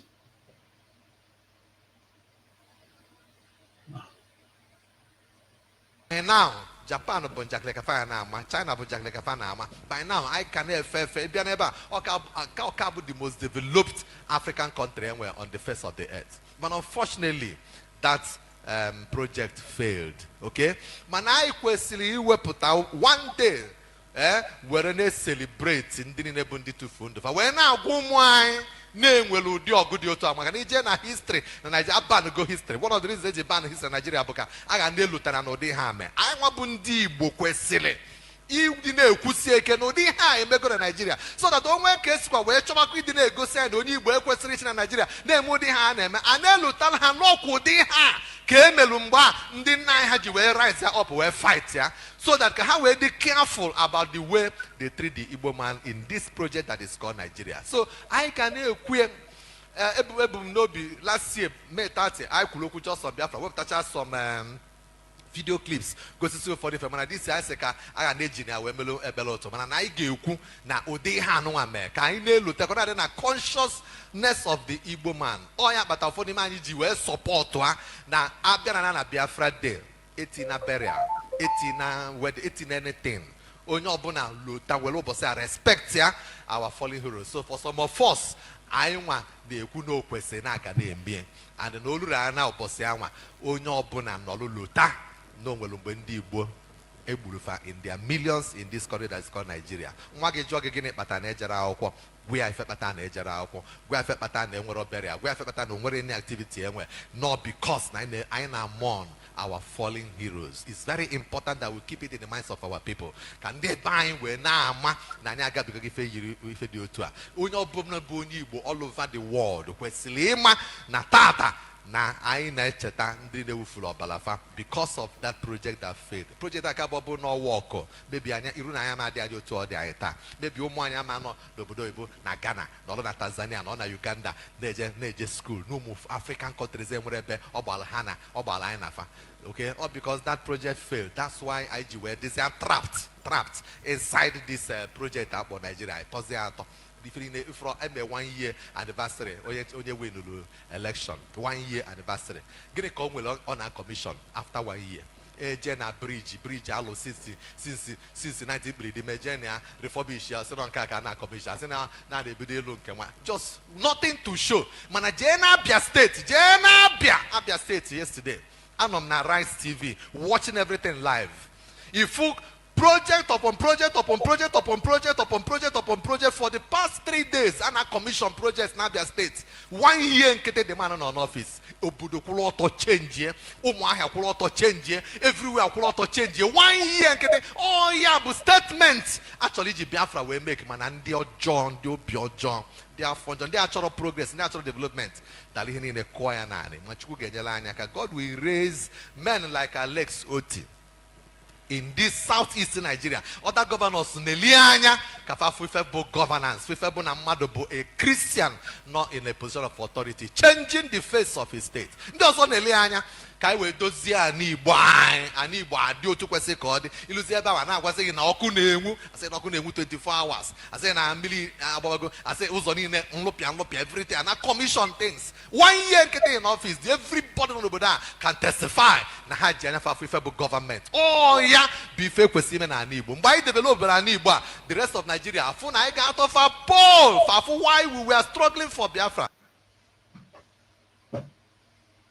The message is very clear. Why we are fighting now, they will not understand until we get what we are looking for. They will say, hey, was that the reason why these people never give up? Oh, they really knew what they were looking for. Yes, we know what we are looking for. And that is why every hand must be on deck. Anywhere you are coming from, join forces with us. Let us liberate ourselves from the shackles of death, shackles of destruction. If you don't free yourself, bro, nobody is going to get you free. If you don't help yourself, oh, nobody is going to help you out. This is not the time of saying Simon is not coming to help you. Simon have a lot in his hands already. What we are doing now is help me, I help you. As you are helping yourself, you are helping other people. We have gone too far to go back. We have come too far to go back. We have come too far to say, no, we are confused. No, we will never be confused. We know where we are coming from. We know where we are going to. I tell you the truth. If you don't know where you are going to, you don't know where you are coming from. I am very sorry for you. From whatever it is that has been happening, that is happening till now, you are still confused. You are still asking. You are still contemplating. I don't know what to tell you. But the only thing I will tell you is that may God have mercy on you. That you will not get destroyed in your foolishness or in your ignorance. Because it is only ignorance that will make you live in a time like this. Yet, you don't know you are in the end time of your life. Listen, you are at the extreme end of your life if you're still in Nigeria till now. And you are not looking for a way out. You are the end point of your life. Look at how they're murdering people. Look at how they're paying people 300,000 naira for a life. 300,000 naira for a life. 300,000 naira for a life. Where have you seen this? Where? God have mercy on his children. We will not be part of this. This will never be part of us. God forbid. When you speak, God forbid. When you call God to answer your prayer and God hears you, is in a situation like this, not in a situation where you call God to come and crash dollar to bless you. You call God to come and destroy another man's labor to bless you. It's only foolish and wicked people that pray that kind of prayer that never happens. God don't answer those such prayer. God will never answer such prayer. Where you are praying for God to destroy dollar to make your naira to rise. You borrow money to influence the naira, whatever. You borrow money to pay your salary. You are not even praying that you will not borrow to pay salary again. You will not borrow to service the debt. You borrow money to service debt.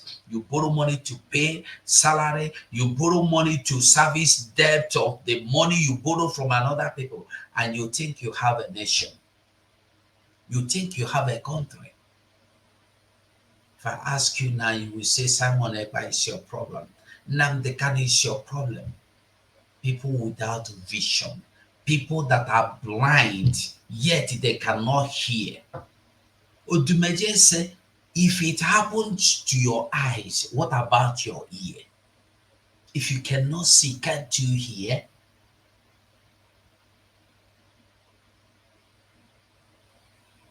We have gone a long way to get to this point. That's the only thing I will tell us. We have to fight for our freedom. Nobody is going to fight or is going to give us this freedom. Nobody. This freedom. King Ong, are you there?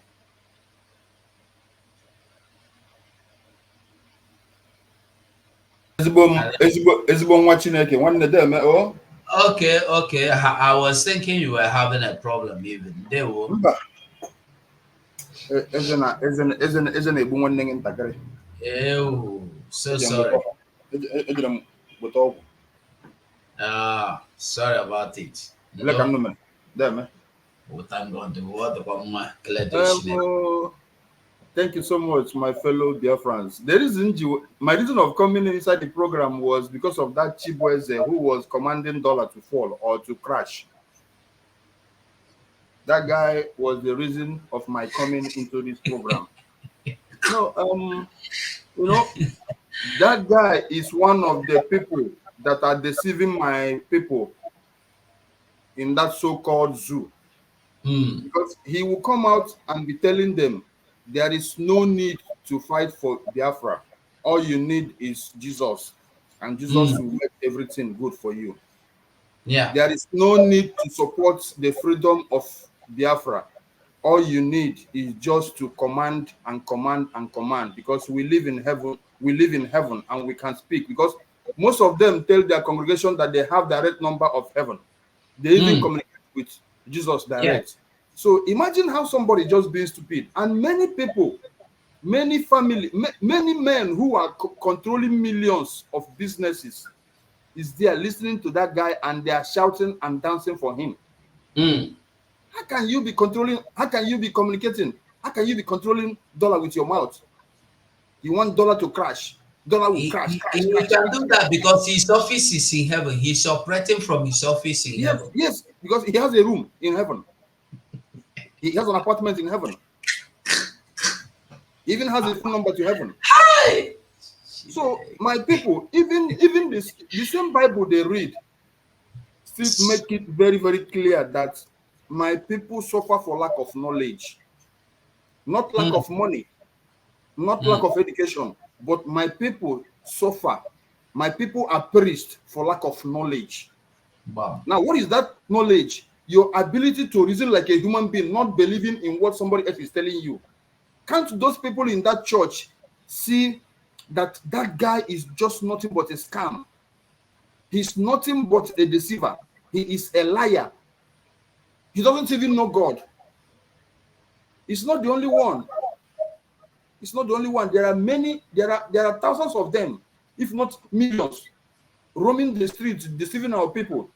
If not so, what that person is supposed to be preaching is, if you do not support the freedom of your people, watch you and your family being destroyed in Nigeria, because Nigeria is a destroyer. You see, what awaits the average Nigerian man is what happened to that guy in Zaria in Kaduna. You see, that 16 years old boy. That is exactly what awaits every Biafran who is foolishly supporting the continuation of Nigeria as a country. Their fate is like that guy. It's just a matter of time. But I thank God that today there is a post our PM made about 20 or 30 minutes ago. He only reminded Biafrans what he has done through Biafran Defense Forces and Biafran Liberation Army. There is nothing like Operation Python Dance anymore in Biafra land. Udoka is now a mirage. It's just a history. All of them. There is no operation anything again in Biafra land. Why? It is not sustainable anymore. That thing the army has that they're using in terrorizing our people, our men on the ground have it in quantum. And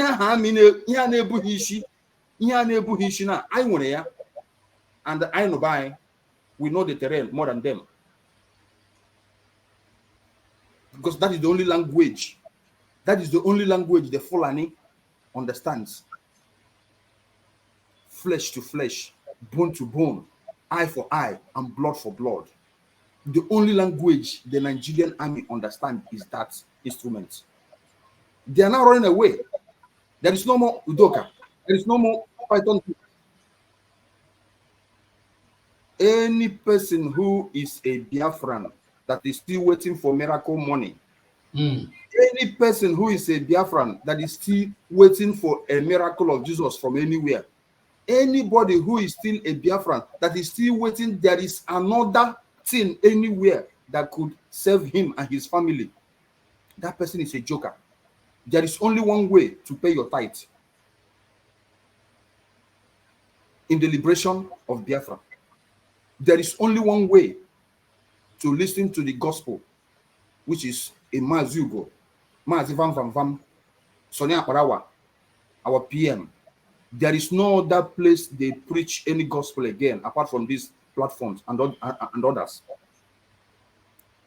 There is no time to check time. Time waits for no man. Let everyone come out. Let us do this once and for all.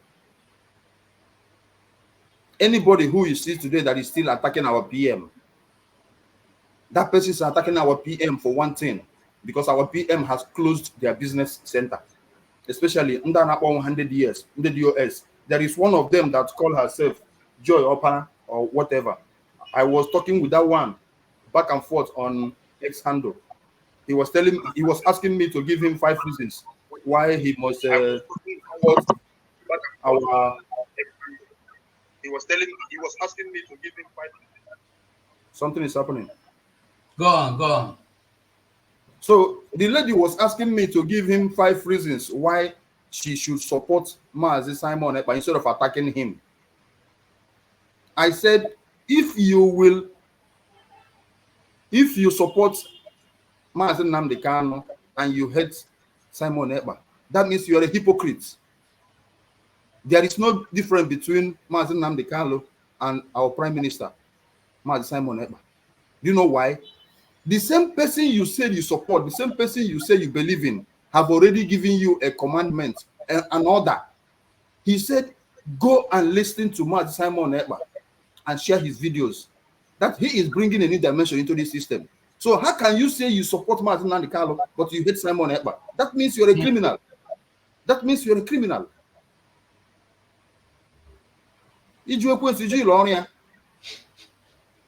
When you don't, if you don't like Mazi Nnamdi Kanu, it's understandable. That means that it's no need for you to like Mazi Simon Ekpa. But if you like and support Mazi Nnamdi Kanu, you must replicate the same to our PM, because they are working hand in hand. Is there anything different PM is doing that our leader Mazi Nnamdi Kanu did not do? And by the way, most of them are just envy, because the money is no more coming in. We don't need them. All we need is their money. I wish they would help our PM and bring their money so that let's get this business done once and for all. Thank you, Mazi. Thank you, my wonderful brother. Nolin, today you came into my studio. I'm blessed. At least speak. Let me see if you are a man or you're a woman. But I'm getting you a woman. I'm a woman. My dear, right. You're welcome, my dear. You're welcome. Thank you for always being there. Thank you so much. I appreciate it. Yeah, Mazugo. Yes. Sometimes I'm asking myself, maybe if I'm in if I'm in Nigeria now, maybe I will be among those people we are trying to correct, because I will tell you, I'm in Britain, which you know that. Before pandemic, I was meant to be, because I ran restaurant, so I was meant to be the chief caterer for the church. So the pastor was teaching us so-called teaching workers how to operate, or how to function, how to make the church function properly. So he was talking. I'm trying to hold myself, because me, I'm sorry, I don't think I'll be among those that will be the qualifiers, the people that will be answering yes or yes, ma. So I waited, and then after the teaching, I said, "Sir, can I ask question?" He said yes, because on his teaching he said church doctrine. So I raised up my hand. He said, "You want to ask question?" I said yes. I said, "Please, sir, is church doctrine different from Bible doctrine?" He said, "Oh, he will answer me in the next teaching." I said, "Okay." That teaching was on Sunday, so we're supposed to have next meeting on Sunday. This man went to the altar on Sunday and start blasting me on. He doesn't want to call my name, but you know that he's talking to me, because he's saying the person that have bold to ask him question. So he's angry that I asked him whether church doctrine is different from Bible doctrine. So, and I asked myself, so why will I go back to that church again?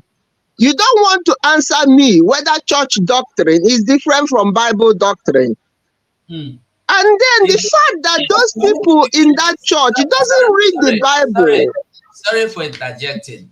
Is the preacher or pastor or reverend, is he an African or a British?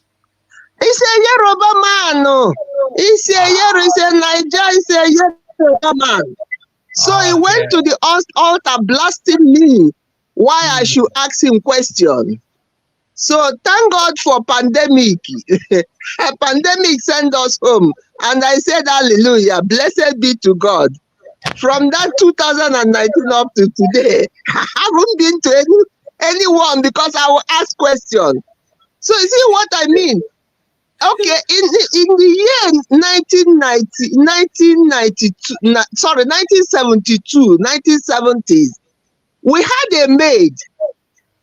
This girl can quote Bible. He can quote Bible like you are drinking water. But if he gives this girl Bible, he will turn it upside down. He doesn't know how to open it. But this girl can quote any Bible passage, because this girl is so intelligent that he can grab, he can memorize quotes. So That's as the pastors are this quoting, as she this girl will listens be to you. cramming it. Yeah, yeah, Yeah, so this person would have been a very intelligent person that if you take her to school, she will do very good and her brain would have done extremely well. But because of poverty, their family doesn't even have to eat. So she has to be given out for a housemaid. So when she came, we had a Bible because even my father wanted to start a church, which only God knows what type of church, which I didn't want to belong anyway. So we always have Bible at home.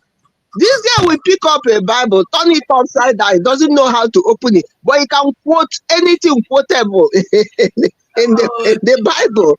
So you see what I mean? So the problem is that their brains has been damaged. That only what that man says is what they know.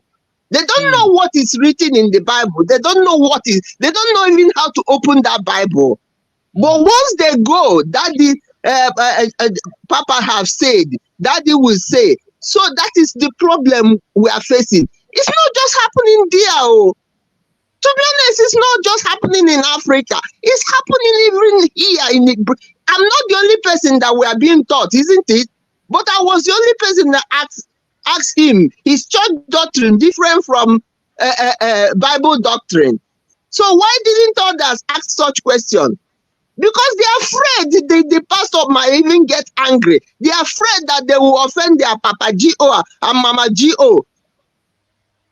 So how many people can be bold enough to ask them questions and they will not answer, just that he didn't answer me? So understand what they are going through.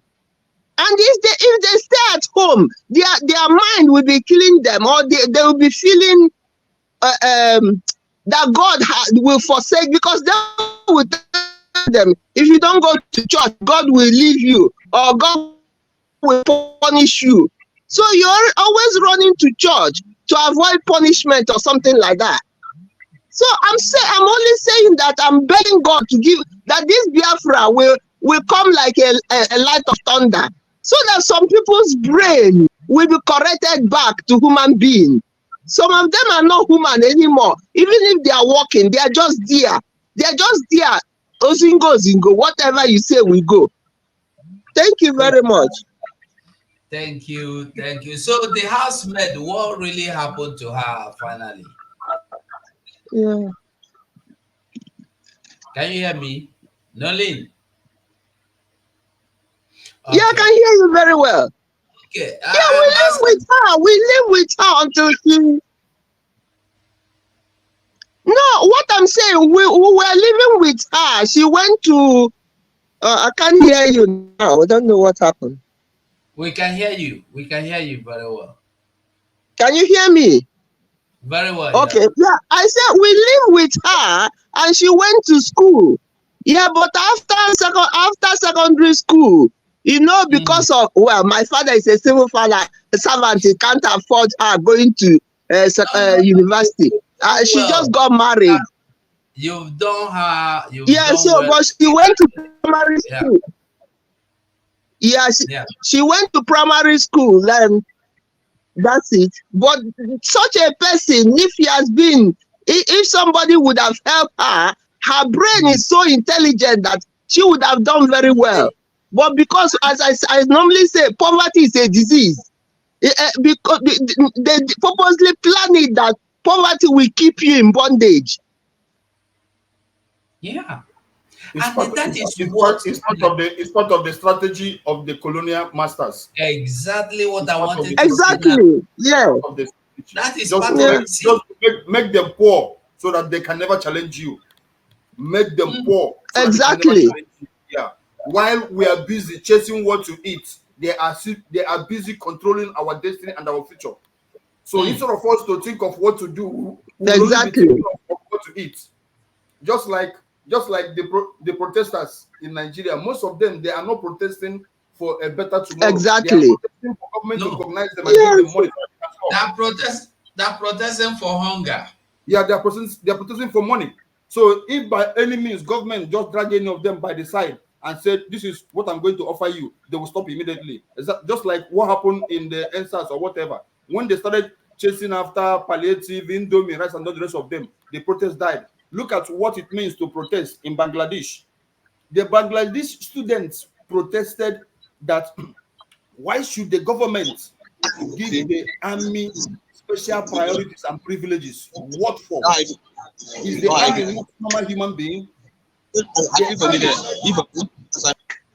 Now meet yourself now. The army is a normal Bangladeshi citizen. So why are you giving the special preference? From that place, they step up their game. Even in the face of brutality, army, we are killing them. Army killed over 500. See, those people insisted and said, never again will we allow you to rule over us. What happened? They have to tighten their belts and chase the prime minister out of Bangladesh. That is what it means to fight for freedom. Not all these fake Nigerians who are criminals. Everything means money to them because that was a system that the colonial masters put in place. Maintain poverty on them. Whenever they are supposed to talk about anything governance, we'll give them money, they will eat, and they will leave us alone again. Exactly what is happening in Nigeria. Poverty is not a mistake. It was just a deliberate act by the colonial masters. And they're using it perfectly. But thank God that we are changing that narrative. Now we are fighting not for money. We're fighting to be alive and for our own freedom. That is why you see Biafra must come. Because we don't need money. We're not fighting for money. We're not fighting just for the sake of any other thing. We want to have a better life. We want to have a decent life. We want to be treated like human beings. We want to make sure that we will hand over a Biafra to our children, a better society that we will not have. This exile, I want to make sure that my children will never go on exile again. I want to make sure that they remain in their homeland. That is why we are fighting. We're not fighting for money. I live in abroad. Yeah. I live in abroad. So if it's all about better life, I have it now. But East and West, whom is the best? So I want to make sure that my children will never live in Europe.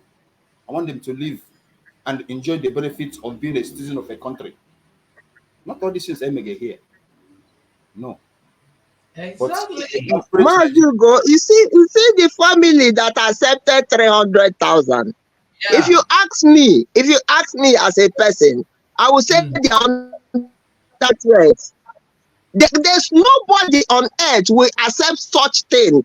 You know the newspaper that senators read has more value than human beings. Newspaper allowance.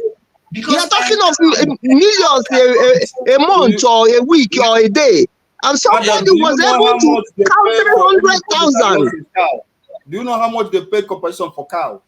If it was a cow that was killed, it is millions. Yeah, cow have one leg, it's even walking. I'm talking of a newspaper that is lifeless. It's a pity. Some things you hear from that zoo country, you don't even want to show it for another country to hear because it's so shameful. I feel like sometimes if I don't want to bleach myself, but if I'm going outside to cover myself with maybe with green, so you don't know my color.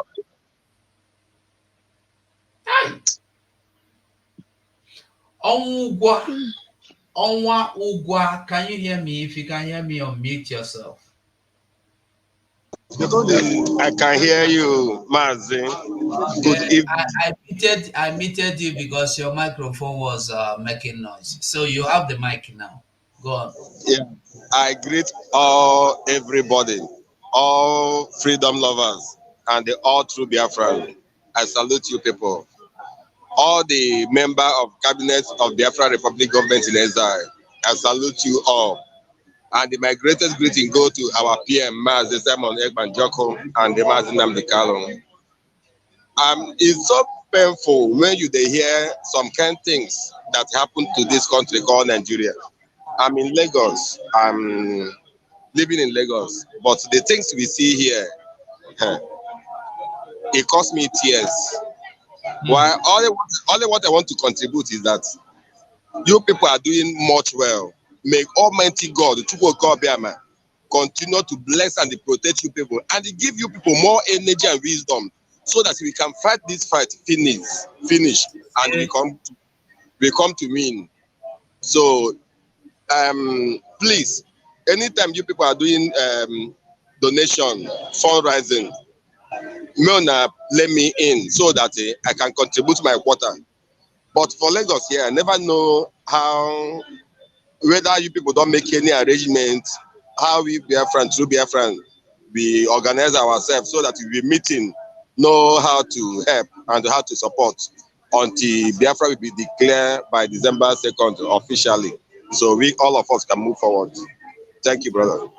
Do you know that our Prime Minister was in Lagos last weekend? Yes, I know. Yes, I know. Yes, I know, but I'm unable to connect. Okay. I wouldn't know. Okay. I don't know if you can just send me WhatsApp message. Send me a message from WhatsApp so that on this number. So I will maybe if there is any directions you need, I will reach out to you with the directions or guidance. I will do so. Okay. Thank you so much. Thank you. So, Biafrans, as we are talking, there is no place in Nigeria where you will run to cry for your people that has been murdered by Nigerian military. But there are places you can go to and complain of your cow that is sick. They called it Ministry for Cows. That is only in Nigeria. Nigeria remains a dead end where they frustrate people and make sure that you don't have solution. Nigeria is a place where they make sure they destroy your life and destroy anything that will help you to live. That's that video that said we will continue to keep them impoverished. That is it. But it's quite unfortunate that our people don't even know what has been planned for them. Our people don't even know what they are facing. That is, imagine a father accepting the sum of 300,000 naira for the son murdered by police and the army for no reason. Imagine. Just imagine. We must continue to fight. We don't have any reason to stop until we get to our destination. That is it. I will try to, I'm here now for 2 hours. I will try to end this program. So I wouldn't know if, okay, Kengomuka is there. Okay, Akamwaba. Waba. Waba. You're welcome, Waba. Long time. How are you doing? Udo, Mazu Udo. Okay, you have the mic now. Mazu, ana m ekele Biafras all over the world. Good evening, everyone. Good evening, Mazu Ugo. I salute you. I salute you. All hail Biafra, everybody.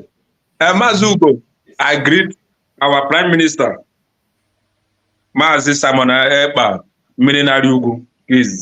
So, because I want to add something in something of this religious something.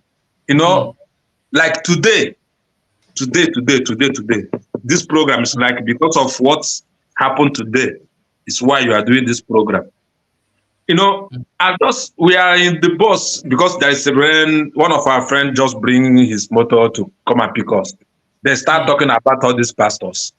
You know, I said, for me, who give birth to me, who created me is God. I don't know any other person. Yes, there is Jesus, but why is Jesus is only in Africa?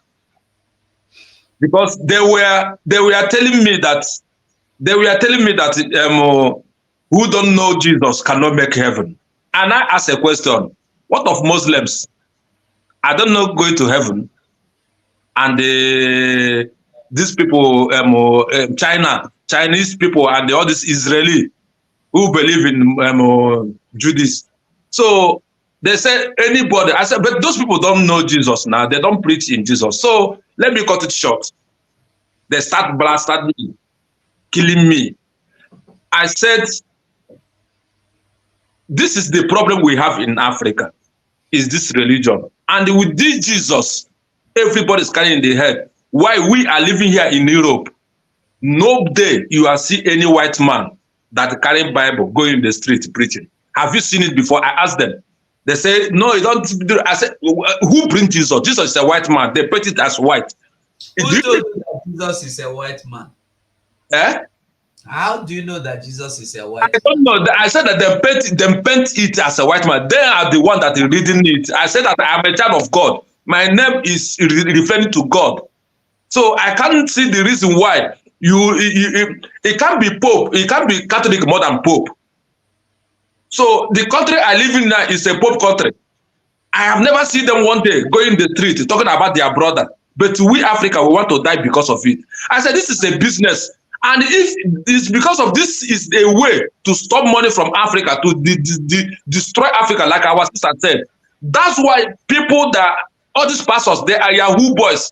They crap it immediately. They know that there is no other way to make money, to collect money, is to tell you that they want to send you to heaven. Now, and I give them a reference. A pastor said that God gave him key, and he was praying. Nollywood, the thing was like Nollywood, thunder. God would speak from the heaven. My son, I'm giving you key now to go and liberate your people. I'm giving you the key of heaven, the master key. A pastor is praying. Thunder from heaven, come, boom, boom, boom, boom, boom, boom, boom. Key in the ground. Where is this one? Where is it? I would like to see this one. Well, Pastor Jeremiah Omomoto Fupoye. I want to see the video. I beg, if you have it, I want to see. I will send the video to you. He will say, key come from heaven. Immediately, God spoke to him, my son, I have heard your prayer. This thing happened in the video. He put in the stone, put hand in the stone. God, I asked them, is it this kind of God you people are worshiping? He said, it's not there. And they start telling me the ones that are good. I said, those ones, they know that these people are doing evil. Why can't them come and tell you people that these people are serving Lucifer? Oh. And they are still talking the same Jesus. Why Jesus not come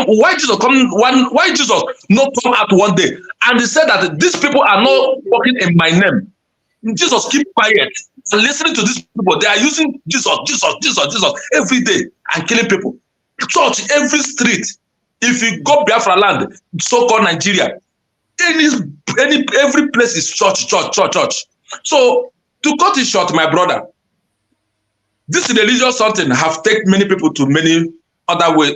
I don't know how to put it, because a white man will wake up. What he will think is set alarm for work. An African man will set alarm so that he will go morning mass. So this my brother, if you go to Africa now, that Nigeria precisely now, anybody that alarm blow in your phone, it's time to go to church. But in Europe, everybody is setting alarm to go to work. Bro, so let me tell you one thing. One thing you should know is this. They said when you go to Rome, you behave like a Roman. And this is why you see our freedom is coming from diaspora. Because we are like people like you can imagine these people living in IDP camp today. Yeah. They are giving birth there in IDP camp. And in IDP camp, there is nothing like electricity. They are living in the middle of nowhere. I'm just giving you an example why those things are still going in Africa. So if 20 years ago a child was born in IDP camp and today that boy has grown to become 20 years of age,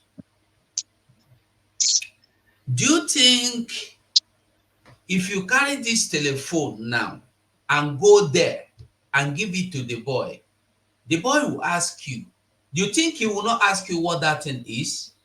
He will ask. He will first looking at it. Because his life has been accustomed to that IDP camp. His life is being limited to he's like somebody that is living inside their box. He don't know what outside life look like. He maybe somebody will come there one day, like all these NGO, visit them, tell them about electricity, tell them about motor. They don't see motor. Even we are talking of people in IDP camp. Our people in this riverine oil producing area, they don't go out. They are inside there in that community. Some of them don't have the money to pay for the flying boat that will bring him outside that their community.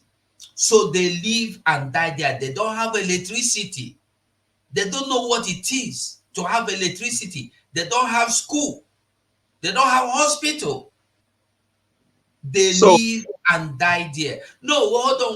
What I want you to understand is this. Those people in Africa, somebody came here, one of our sisters said, had it been she's still in Africa, she would have been living like one of them. Even me. Myself, maybe if I did not come out, I would have been one of the pastors praying for dollar to fall. Naira, rise, dollar, fall. I have a story to tell now about this thing because I am so bitter and I'm so angry. Anybody that telling me preaching about any man of God close to me, because the way I'm angry, because I have followed these people. I have a ministry. I follow the ministry woman, because you know, when you live in Africa, you are doing small business.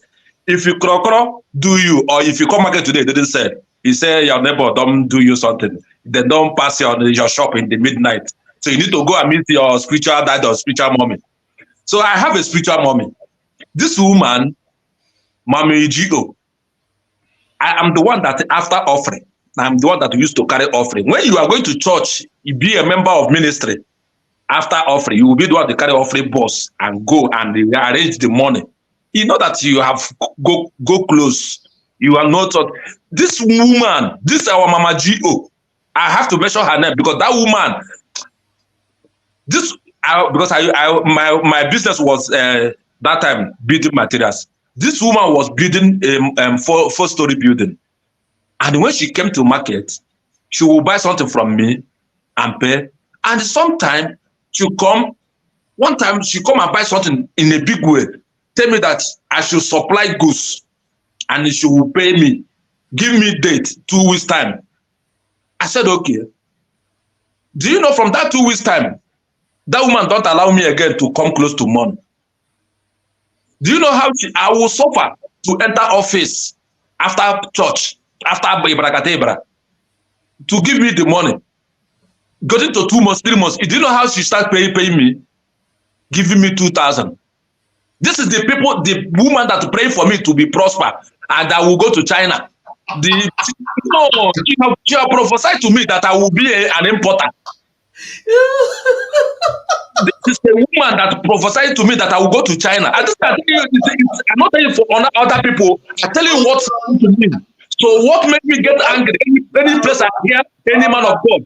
But you know one thing is that anytime you enter here, you finish us with story. Wait, hold on. If I can tell you where the church is. I can tell you the name of the church. Hold on, Waba, hold on. If I get you correctly, she's praying for you every day that you will become prosperous and become wealthy. Then, yes, she told me that. She bought everything. Wait, she started paying you 2,000. 1,000, sometimes 1,000. Give me my money. Goods I supply to be prosper. Oh, Bishop of the Most High, are you still here? Where are you? Bishop of the Most High God, the combo. So this thing I'm telling you now is for me. I'm telling you, if I lie, let God just destroy my life. I'm just telling you what happened to me personally. This thing happened in Aba. This thing happened in Aba. It's a woman did this to me. She was paying 2,000, 1,000 to 2,000, a goods I supply. And this is a woman that to bring me in the altar. Say, hey, come here, my son. I see in China in your head. You will go to China. You will do this. You will do that. I saw it. After that thing, every prophet, every prophet, you need to sow seed. And I saw seed. Think that I'm doing something with a woman being. This woman bought something. The prophecy comes with a seed you must pay. When pastor bring you up, when a prophet bring you out in the altar, after talking whether good or bad in your head, you must sow seed. You must go and sow seed. People must come and start blessing from you, whether good or bad. I beg gonna like this video. Try and hit the like buttons for me. I beg. So this thing I'm telling you now is what happened to me. This woman paid me that money. So that's why and I told this thing to these people that we went to them and coming back. I told them, this is, if you know what is going on in the church, you people cannot be doing this. No man of God in Nigeria will go to heaven. None. No one in earth. No one. There must be some good ones. I never see the good one. I never see the good one. All of them, they have never jammed you. If they jam you, you will know that they are evil. If you meet them because this woman is if you see a woman, a very woman, everybody was. This woman do me pepper, and not only me, not only me, some other people are complaining about the woman. Say, this woman don't used to pay also, and I supply that with as a member of church. This somebody that used to carry money, and after that, I don't see anymore. She now brought one of her sister. Or one of our cousins in the church that used to come and arrange the money. Because I was arranging that money. Immediately that week reached for me to come and ask of my money. I don't know where I don't know again. So this didn't happen to me. Let God be me witness. This happened to me.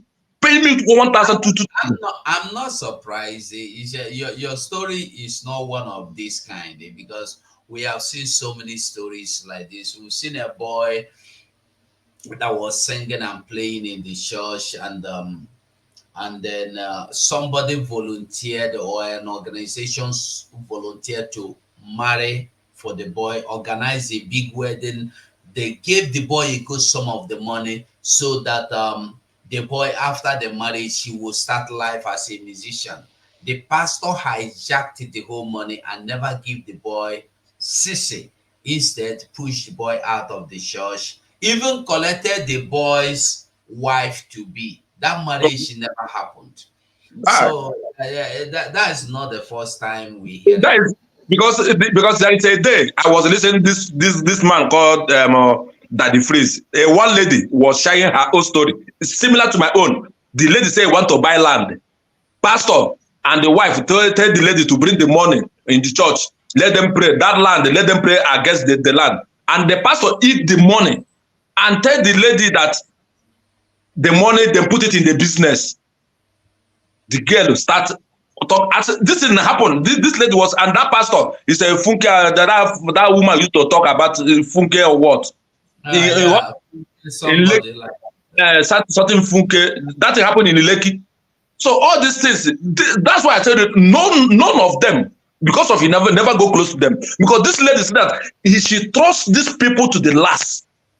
And you see, all these people, they are the same. Nobody should look these people. I must tell you the truth. The truth is that there are some good pastors, but the problem. Hold on. Let me tell you. The truth is that good pastors are not being recognized. Do you know why? Even if a good pastor will come your way, you will ignore them, because we in Nigeria has been meant to believe that a pastor of God must be rich. A pastor of God must be worthy. There are still good pastors that live in tents, that build their church. Their churches are tents. Those ones No, Mazugo, you get it wrong. Those ones are living in tents. They are looking for somebody to scam, somebody to bring down, and they climb up. I know what you are saying. Listen, I know what you are saying, and I know what I'm saying, and the many people know what I am saying. There are still some good pastors, the same way you have some good traditional worshippers. Do you know that there are some traditional worshippers that they do juju, they do voodoo, they do shams, but when you go to them to pay them to do sham for you to kill or hurt or destroy someone's destiny, they will not do it. You know that?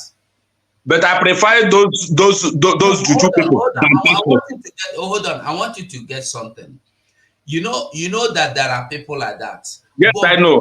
because these days everybody there are still past what do you call them?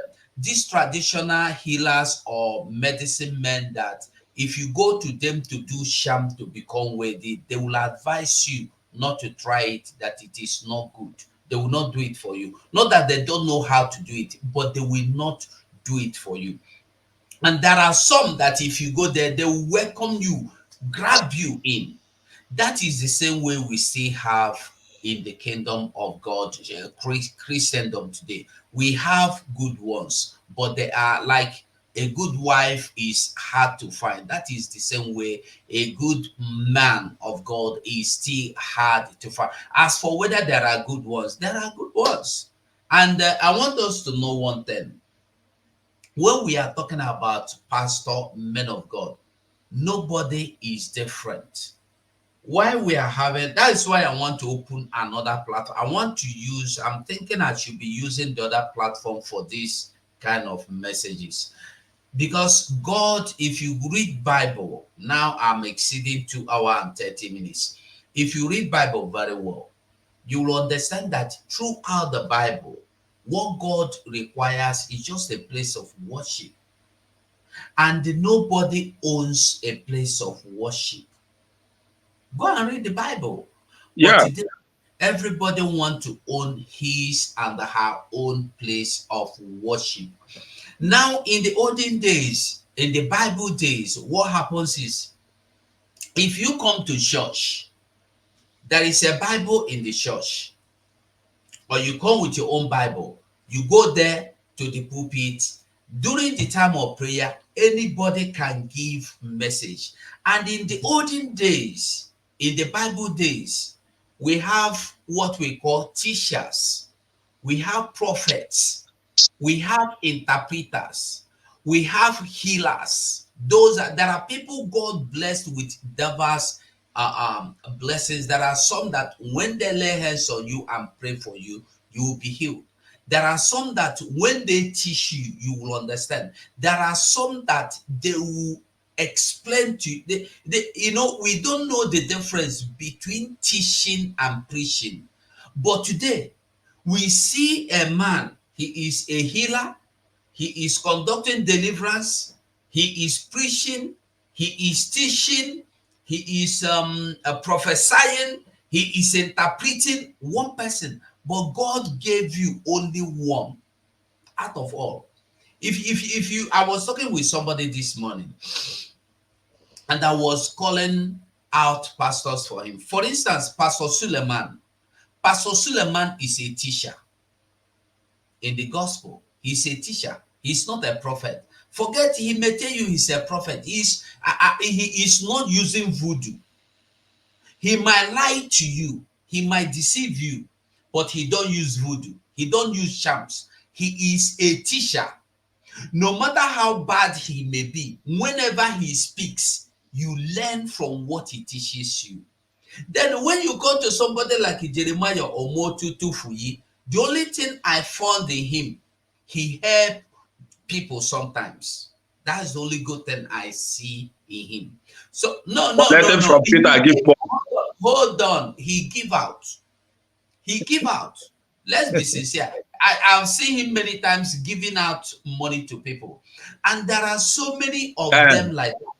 And there are some that what they do is to criminalize everything, steal everything, and they take it away for themselves to themselves. At the end, They're having mansions here, they're having there, they're having in the sky, they're having in the moon.